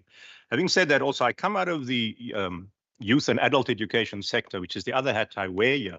And basically, we deal with the fallout of the system. And when I say the system, I don't only mean the Department of Education, I mean the broader system that fails our youth. So I'm wanting this House to consider whether and rather how so going through this report, this weighty report, a lot of it's technical, of course, and one understands that. I think our approach and consideration, and my question then would follow, how we understand the social purposes of education. I've heard a lot here today about what we expect of our youth, not only here, it's in the media, ministers and others say this, how we see education translating to an economy. Yet when I go to places out in rural areas to work with youth who are not in school, their concern is not about the economy. Their parents' concern is not the economy. So I think I'm asking this out. So my question is in this, to what extent do we understand that the system we operate in is not one that really serves our communities? And how do we rethink education in that sense? When we speak about economic growth, I've heard that also here today, I'm asking whether we really think that focus is sufficient. People have shown this in studies. We work with universities around the country and internationally, that the system of linking education to economic growth in narrow terms does not yield benefits to the working majority and the unemployed in this country. So we really need to think about this. Artificial intelligence, coding, all these things are prioritized. My question again is that, and firstly to say, we don't have a skills problem, we have a jobs problem in the country. So if we are just looking to an economy that is spitting jobs because of artificial intelligence in this, how, my question is, do we think about education in that context? When just use the example of the banks alone, the big five, kicked out more than 10,000 people in the last few years. So we must rethink, is my question, whether it's within this House to be able to do that, how we then reimagine the purposes of education, because I'm missing that point in all the inputs I heard here today, because the profit takers in the capitalist system is really not caring about the majority, yet we're responding with artificial intelligence, coding, and those subjects. While the colleague at the back here is rightly saying, and we heard about safety and all of these things, can I suggest also, we don't only think of safety in preventative ways, or rather curative ways, but rather preventative ways. Because I think to put police, it was shocking to me, I'm a Heathfield High alumni, it was shocking to see a police vehicle on that school ground a couple of months ago. What has it come to? So what do we do with our youth? What do we do with our teachers? These are the questions we must ask. And I feel there's a big disjuncture between the space I'm working in education, and where a lot of what I hear today is happening. I'm asking us to open up a conversation. It doesn't have to be here today. At another point where we raise some of these things and think about much better ways of dealing with education in a country like we have. So thank you. Thank you, sir. I'm going to now give the Minister and HOD opportunity to respond. Thank you very much for the questions. So just on the safety youth ambassadors, maybe to say that it's a POX department, it's the Community Safety Department's program. So the question is probably best placed there, Chair, and we can obviously carry over the concern. That isn't our program as the WCD, although as the speaker indicated, we may have had people assigned to schools, but it's not our program. We're not running that program. The second thing that perhaps just to indicate is that on the quintile system, and remember that the quintile system is a national system. And I think the members in the House would know that the quintile system it's not exactly fair, because it breaks up the system into 5 parts, 20%, 20%, 20%.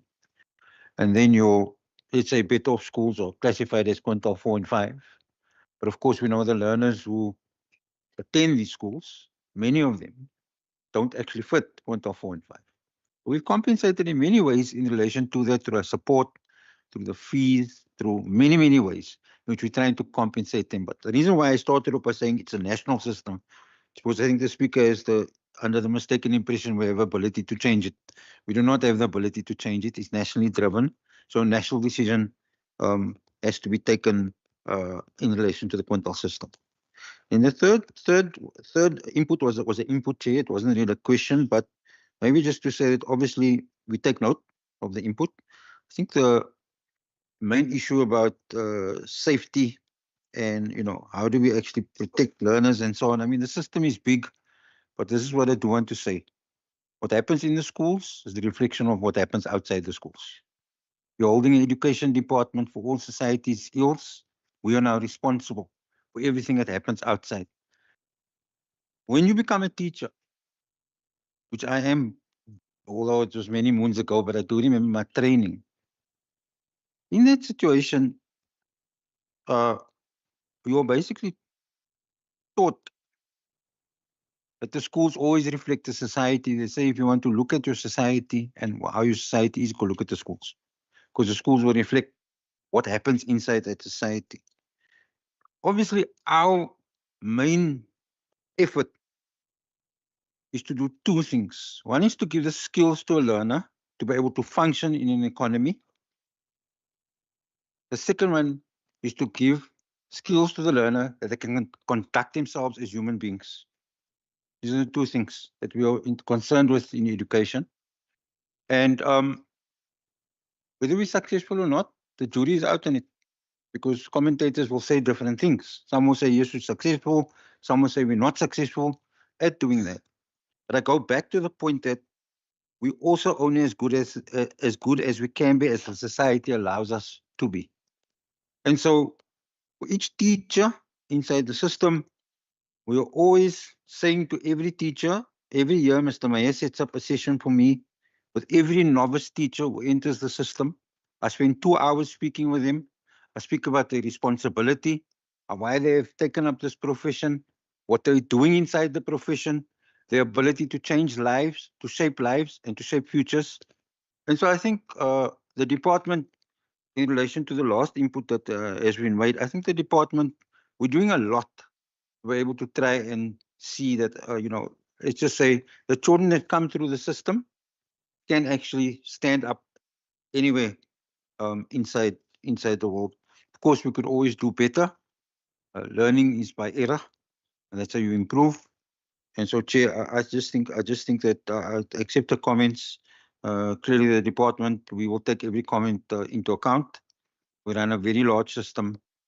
We deal with all the unevenness of the society inside that system, and we need to manage it and make sense of it. And I do want to thank the committee and the members of the public for holding us accountable for some of the things that we have said we're going to do, and for the manner, very importantly, the manner in which this session was held.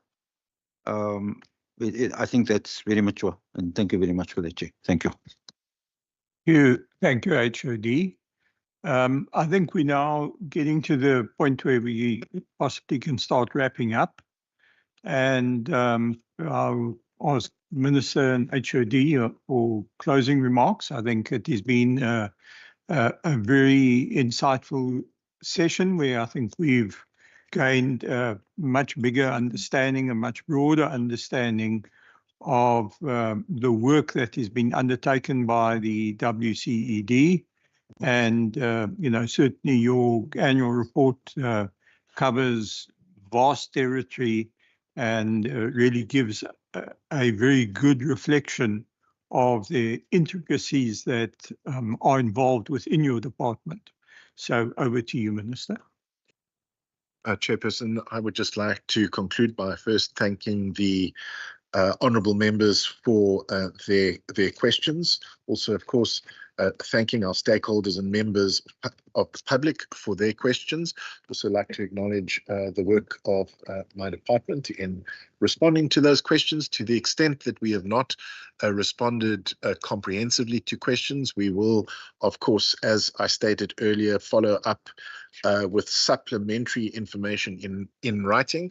But of course, honourable members always have the option of putting written questions to our department, and we will ensure that you get comprehensive replies. But thank you to you and to the honourable members for this afternoon session. Thank you. HOD, would you like to do some closing remarks? Chairperson, as I had indicated before, I think thank you for holding us accountable. But mainly for me, it's not only about the content, because we can give you the answers for the content. That's what we've tried to do. We'll follow up, as Minister indicates. We'll follow up the ones where we need to give you detail in writing, because committee will write to us, and then we'll give that information. But what I do want to just thank you for, Chairperson, sincerely, is the spirit of the engagement. I think officials are given a hard time in the system. Rightly so, we need to be held to account. But there needs to be a way in which we're held to account. So I think this committee and the way in which this was conducted, we are very happy with that. Even when we get wrapped over the knuckles, with some things we haven't done, we do accept that. But I do want to thank you, Chair, and for you and your committee to wish you well as we go forward. And as you, of course, know, Chair, we appear in front of your committee often. So this is just the annual engagement. Thank you very much, Chair. Thank you very much, HOD. I think that we now, as indicated, we've now come to the end of our deliberations here. We've covered the sections A, B, and D. The Public Accounts Committee will then convene at 2 o'clock this afternoon and then deal with parts C. Department must be at 2:30. The AG is 2 o'clock, yeah. That's right. Once the Auditor General and the Audit Committee has met with public accounts, and they will then deal with parts C, E, and F of the annual report. So we will now excuse the department and thank you very much for being with us. As indicated, it was most useful. The committee will remain so that we can deal with resolutions and those aspects of our work before we go to lunch. Member Walters? Chair, we're busy with resolutions after this. Yes, we'll deal with resolutions. Should we wait until they leave or? Yes, we will wait. Yeah. Thanks very much. Lunch will then also be served in the members' lounge down the passage.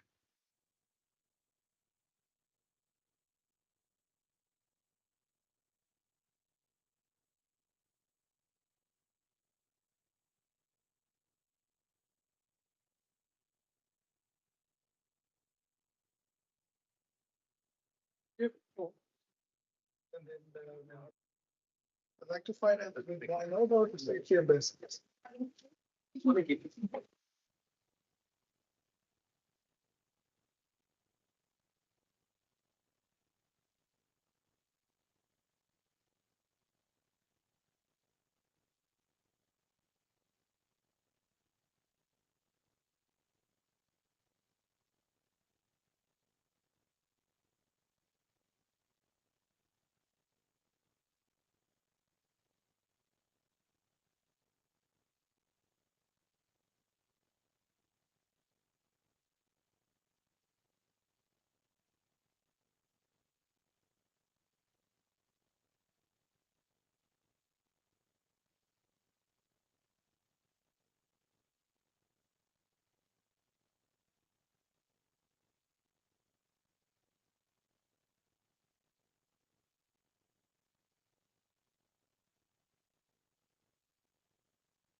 Good, colleagues. I think if we can now move to our next part of our agenda, in other words, resolutions and actions on what we believe we should deal with going forward. Member Walters. Chair, just I think we are dealing with an annual report, and by its very nature, it's retrospective, it's very technical, and it's I don't necessarily think it provides the space for exploring different models. So that's why I was unusually quiet. I understand the report, but I think, in my view, the committee should apply its mind to what the future looks like. Three things that comes out for me. One, and I propose these as resolutions. One, the funding model of education. And yes, there is a national dynamic to this, but the funding model of education and how budgeting takes place and how resources are allocated to education specifically, I think is faulty. I think from something that popped into my mind reading this report is surely educational budget, and when budgets are determined and when the fair shares are being calculated, you should look at the number of learners and the number of people coming into the system as a basis for allocating budgets to provinces. So I think that is a resolution from my side, that we need to look at budget education, the entire budgetary system surrounding education and how that translates into benefits for learners. Clearly, the quintile system is faulty. That's something that we also need to pursue. I think there was I think it was Member Sayed that made the remark in a previous meeting. I think it was him that made the remark that it's simply not the case that people living in a particular area necessarily go to school there. So there is a flawed system there. There has to be some different measurement to use. Then I believe that's something as a committee we should explore. And Chair, and this is just a little bit of a hobby horse from my side, but we need to explore alternative transversal models of education that integrates community safety, social development, health. We saw in an oversight visit, it was with a different hat, we saw a very good model of how that can work in the George area. But we do need to look at, as a committee, I believe it's important that we continuously push for feedback from the department and have that, ensure that that discussion takes place within the provincial government. Thanks. Is there comments on that? I see Member Christians, Member Sayed, Member Van Vogel. Chair, I heard what Member Walters is saying. Some time back, we had a presentation on the quintile system and how we can use the minister, our minister, local minister, to impact that system. I think we should get a presentation on that and then debate that and see, because it's 20, and you can't move the one up and the one down because it must be 20 in each category.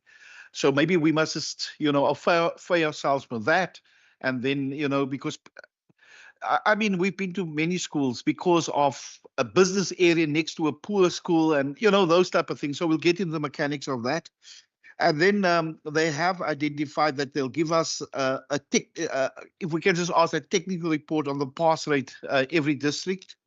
And then also the diagnostic report on the examinations, because where schools has done badly, they tell them this is what you must do to improve that system. And then also a list, maybe a presentation on that, the underperforming schools and the check drive that they have for improvement of the underperforming schools. That is, and he says that resources is available online, but are they using it? Because I can tell you schools still underperforming in certain areas year after year, and it's worrisome. Thank you, Chair. Thank you. Then Member Sayed. Chair, no, thank you. Chair, just on the quintile issue, I think, and I've raised it, member Christians will know even last term, even in the time of Minister Schaefer. And I think maybe we missed the opportunity, or the National Portfolio Committee missed the opportunity to let us have, maybe there should have been an opportunity when they were here. Now I know all the controversy around the visit, but when they were here, or maybe they will come, for us to actually have a solid engagement as to getting them to also take up this matter. And I think it's one issue, now to be quite frank, one issue that despite our party political differences, it's one issue that we've consistently agreed on, is that national government needs to really come to the party. National government are at fault when it comes to the quintile system, regardless of which party governs nationally. And I really think we need to have a united approach as this committee on the matter, an approach wherein which we are working and actually supporting the MEC and his team to take this matter up sharply, because we've been talking about it for an entire term last term. Let's maybe find a very focused and strategic way, even if it means, Chairperson, that, and I remember last time you had other education committees from other provinces coming to visit, even if it means we have linkages with other portfolio or other standing committees on education to have a common ground on this matter, so that we can work on a united approach. And then we as MPLs go to our constituencies, mobilize our constituencies in that regard. So that's the one thing. Then just I texted Wasima in the process, and she texted me as well, just to say that for many of the questions that I've raised, and I have stated there, that we would like to have documentary evidence or things in writing being provided by the department. I don't want to go into, because I think I asked many questions, but I think Wasima knows the issues. She's noted that down, that we would just like the department to give us the things in writing. Thank you. Thank you. Thank you for that. Member Windvogel, then Member Walters. Thank you, Chair. Mine is very short, Chair. It's on the Newman issue. If we can get the amount that we spent up until today on the Newman issue, the court case. Oh. Yeah. Then secondly, Chair, I'm not sure the Witzenberg, the school is, what do you call it? Transport, scholars transport. Learners transport. What is this? Learners transport. Yeah, that's the word.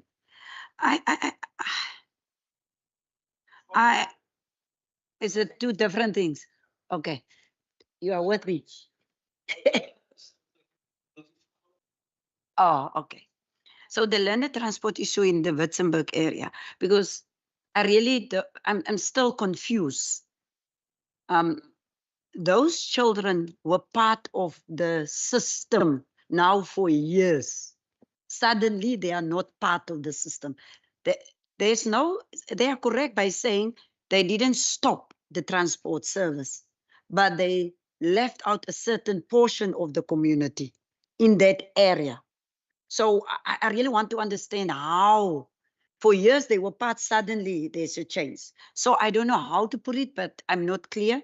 I really want us to I'm not sure, are we still going to do an oversight in the Witzenberg area to get the input from the governing body and the management? Yeah. I'm not sure how are we going to my colleagues, Member Said and Member Christians will lead us there in terms of how to formulate my type of proposal there. Then lastly, Chair, there's this confusion of not confusion. It's like these departments are not speaking to each other. A lady, one of the community members mentioned this safety ambassadors. Why are they not working together? If it is a program of safety and security, why are they not engaging the Department of Education, because a teacher can't be a security guard, really. So I don't know how to put it, but really we need to look at such issues, the safety of our children and our staff or teachers. That's my input on the resolutions, Chair. Thanks. Look, I think on the safety aspect, it's probably something that what we need to facilitate that the discussions take place between the various departments, and I think that is probably something that we should consciously be working on, and deal with those matters to progress that. Member Walters, and we'll perhaps just come back to Member Christian.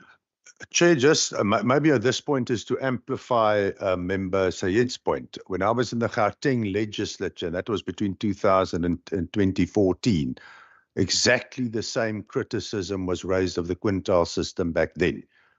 So I really think it's, and ironically, by the DA in opposition to the ANC there. So I really think that is something that I agree with the approach. Let's get a briefing. Let's see what one can do. And when we say let's pick a fight on behalf of the province and the learners, because there is something wrong with that.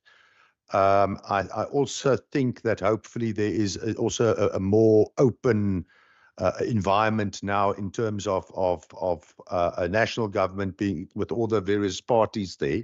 So let's use that spirit. Again, it was I think was picked up. We picked up by yourself, Chair. I think there is a discussion that we need to have, and possibly also look at joint oversight visits, where we carefully predetermine which committees there is. Because some of these things, if I take the joint, and some of us were there, the oversight visit we did in the Southern Cape, at times it felt like a community safety meeting. If you look at the issues, at times it feels like a social development meeting. So I think there's a transversal aspect that we should also explore in terms of oversight. But the key thing is, and perhaps it's my hobby horse, but yes, we are facing fiscal constraints. Yes, we must fight for the fair share of the Western Cape and the fair share for learners.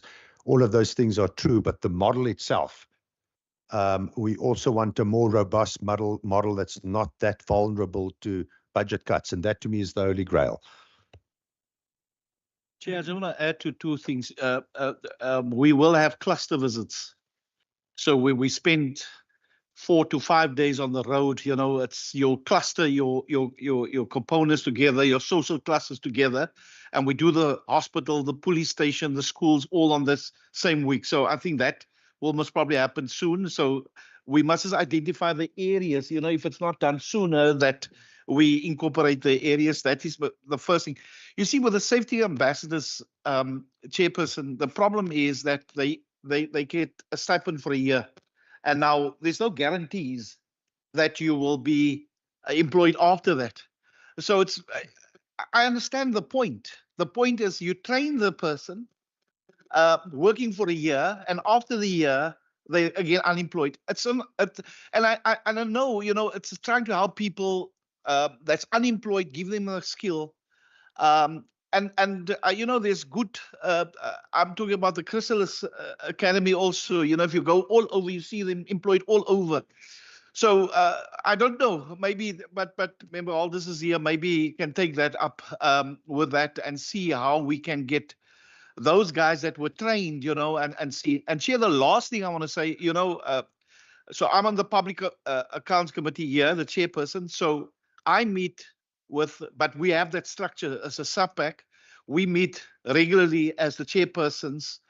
What I'm suggesting you should do, you should maybe have the contact details of the other chairpersons of the standing committees of education, and then you do this, all the different provinces, and then you do this quintile thing, getting the buy-in in all other provinces. Engage with the chairpersons of other provinces, say this is what we experience. Do you experience the same? And then we determine how we're gonna, take this, eat this elephant piece by piece. Yes, no, thanks very much. I think, look, there are 2 points that I just want to make. One relates, if we just deal with this whole quintile and the funding for education, what I happened to notice over the weekend was some explanation on this whole provincial equitable share and how that allocation gets done. And then also the effect of education on that overall formula. And, you know, clearly there's a lot of discussion that I think needs to be reopened. And certainly we need to work from our level within our standing committee to meet these objectives that we have. And then over the coffee break, there was discussion that Minister and I had with Minister and with Solly Abrams from Infrastructure, and Member Walters was also part of that, related to the whole, the syncing that is needed between the provincial government and the municipalities in terms of where schools, and not only schools, but other infrastructure is then placed, and the services that goes with, for instance, a new school and the zoning, to try and see how one can smooth that out. So that, I think, is also a discussion that we need to be exploring in our various standing committees that we do. I think if, are we generally in agreement with the comments that have been made here? Okay, so we've got a consensus on that. So I think that's the one aspect. And then the last area that I would just like to deal with is a discussion that I had with Minister relating to any of questions that we have. And I think this Morrisdale learner transport issue must also be dealt in that way, that we then, what is requested is that we channel all our questions that we have through the procedural officer, so that we've got a entry point directly into the department. And what they've also requested then is that, in fact, the spreadsheet gets kept of all the questions that go through and then the replies, so that we are always clear on how that is being dealt with. So I think if we can then adopt that protocol too, that would be very good. So I think if we are in agreement with that, then Member Van Voorkel.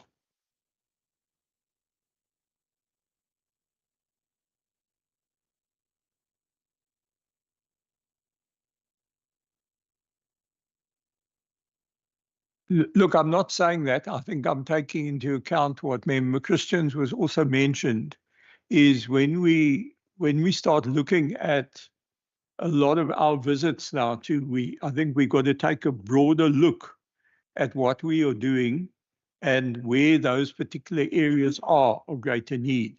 In the meantime, what we need to do on Morrisdale is to gain greater clarity, so that everybody's clear, and you know, that we can try and phrase the questions in such a way that we are a lot more clearer, that will also clarify your the questions that you have, Member. You agree, happy with that?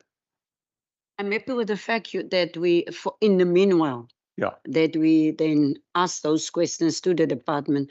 But I don't want us to disrespect that community by saying we are not coming to them. Yeah, I think we just need to also just be mindful of where we are now in terms of this calendar year. You know, whether we would, you know, even if we did one now, whether we get there, or whether it'll have to be early in the new year. But let us then review in the next few weeks what is taking place. Member Saeed? No, Chair, thank you. I wanted to also just support Member Van Vogel. I think, yes, while we must ask those questions, we must not do the visit. I think it's very, very important because it also indicates that, look, we are responsive as a committee. And in so doing, also we'll be building the public trust. Thank you. Member Walters? Chair, what I understood your summary is that we get the facts in the meantime, and then considering all the other places that we have to visit, we include that after considering everything, then we decide on oversight visit. Yeah. I'm very happy with your formulation. I think one should discuss the oversights, taking all possible matters into account. Otherwise, it's going to become a competition of whose constituency is most important. I happen to have issues in Matsikama that I would love the committee to be there every week. But I'm happy with your formulation. It doesn't take the proposal off the table, but at the same time, it also doesn't take other possible proposals off the table. And I'm happy with your formulation. Okay, so can we accept then that West Coast is 2035? We'll do a site visit.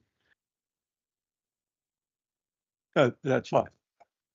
Okay, I think are we in agreement with that? Okay. So I think that with that we can then bring the meeting to adjourn the meeting, and we can proceed to lunch and just deal with that. Yeah, Member Christians, if I could perhaps just have a word with you before you head down the passage.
you.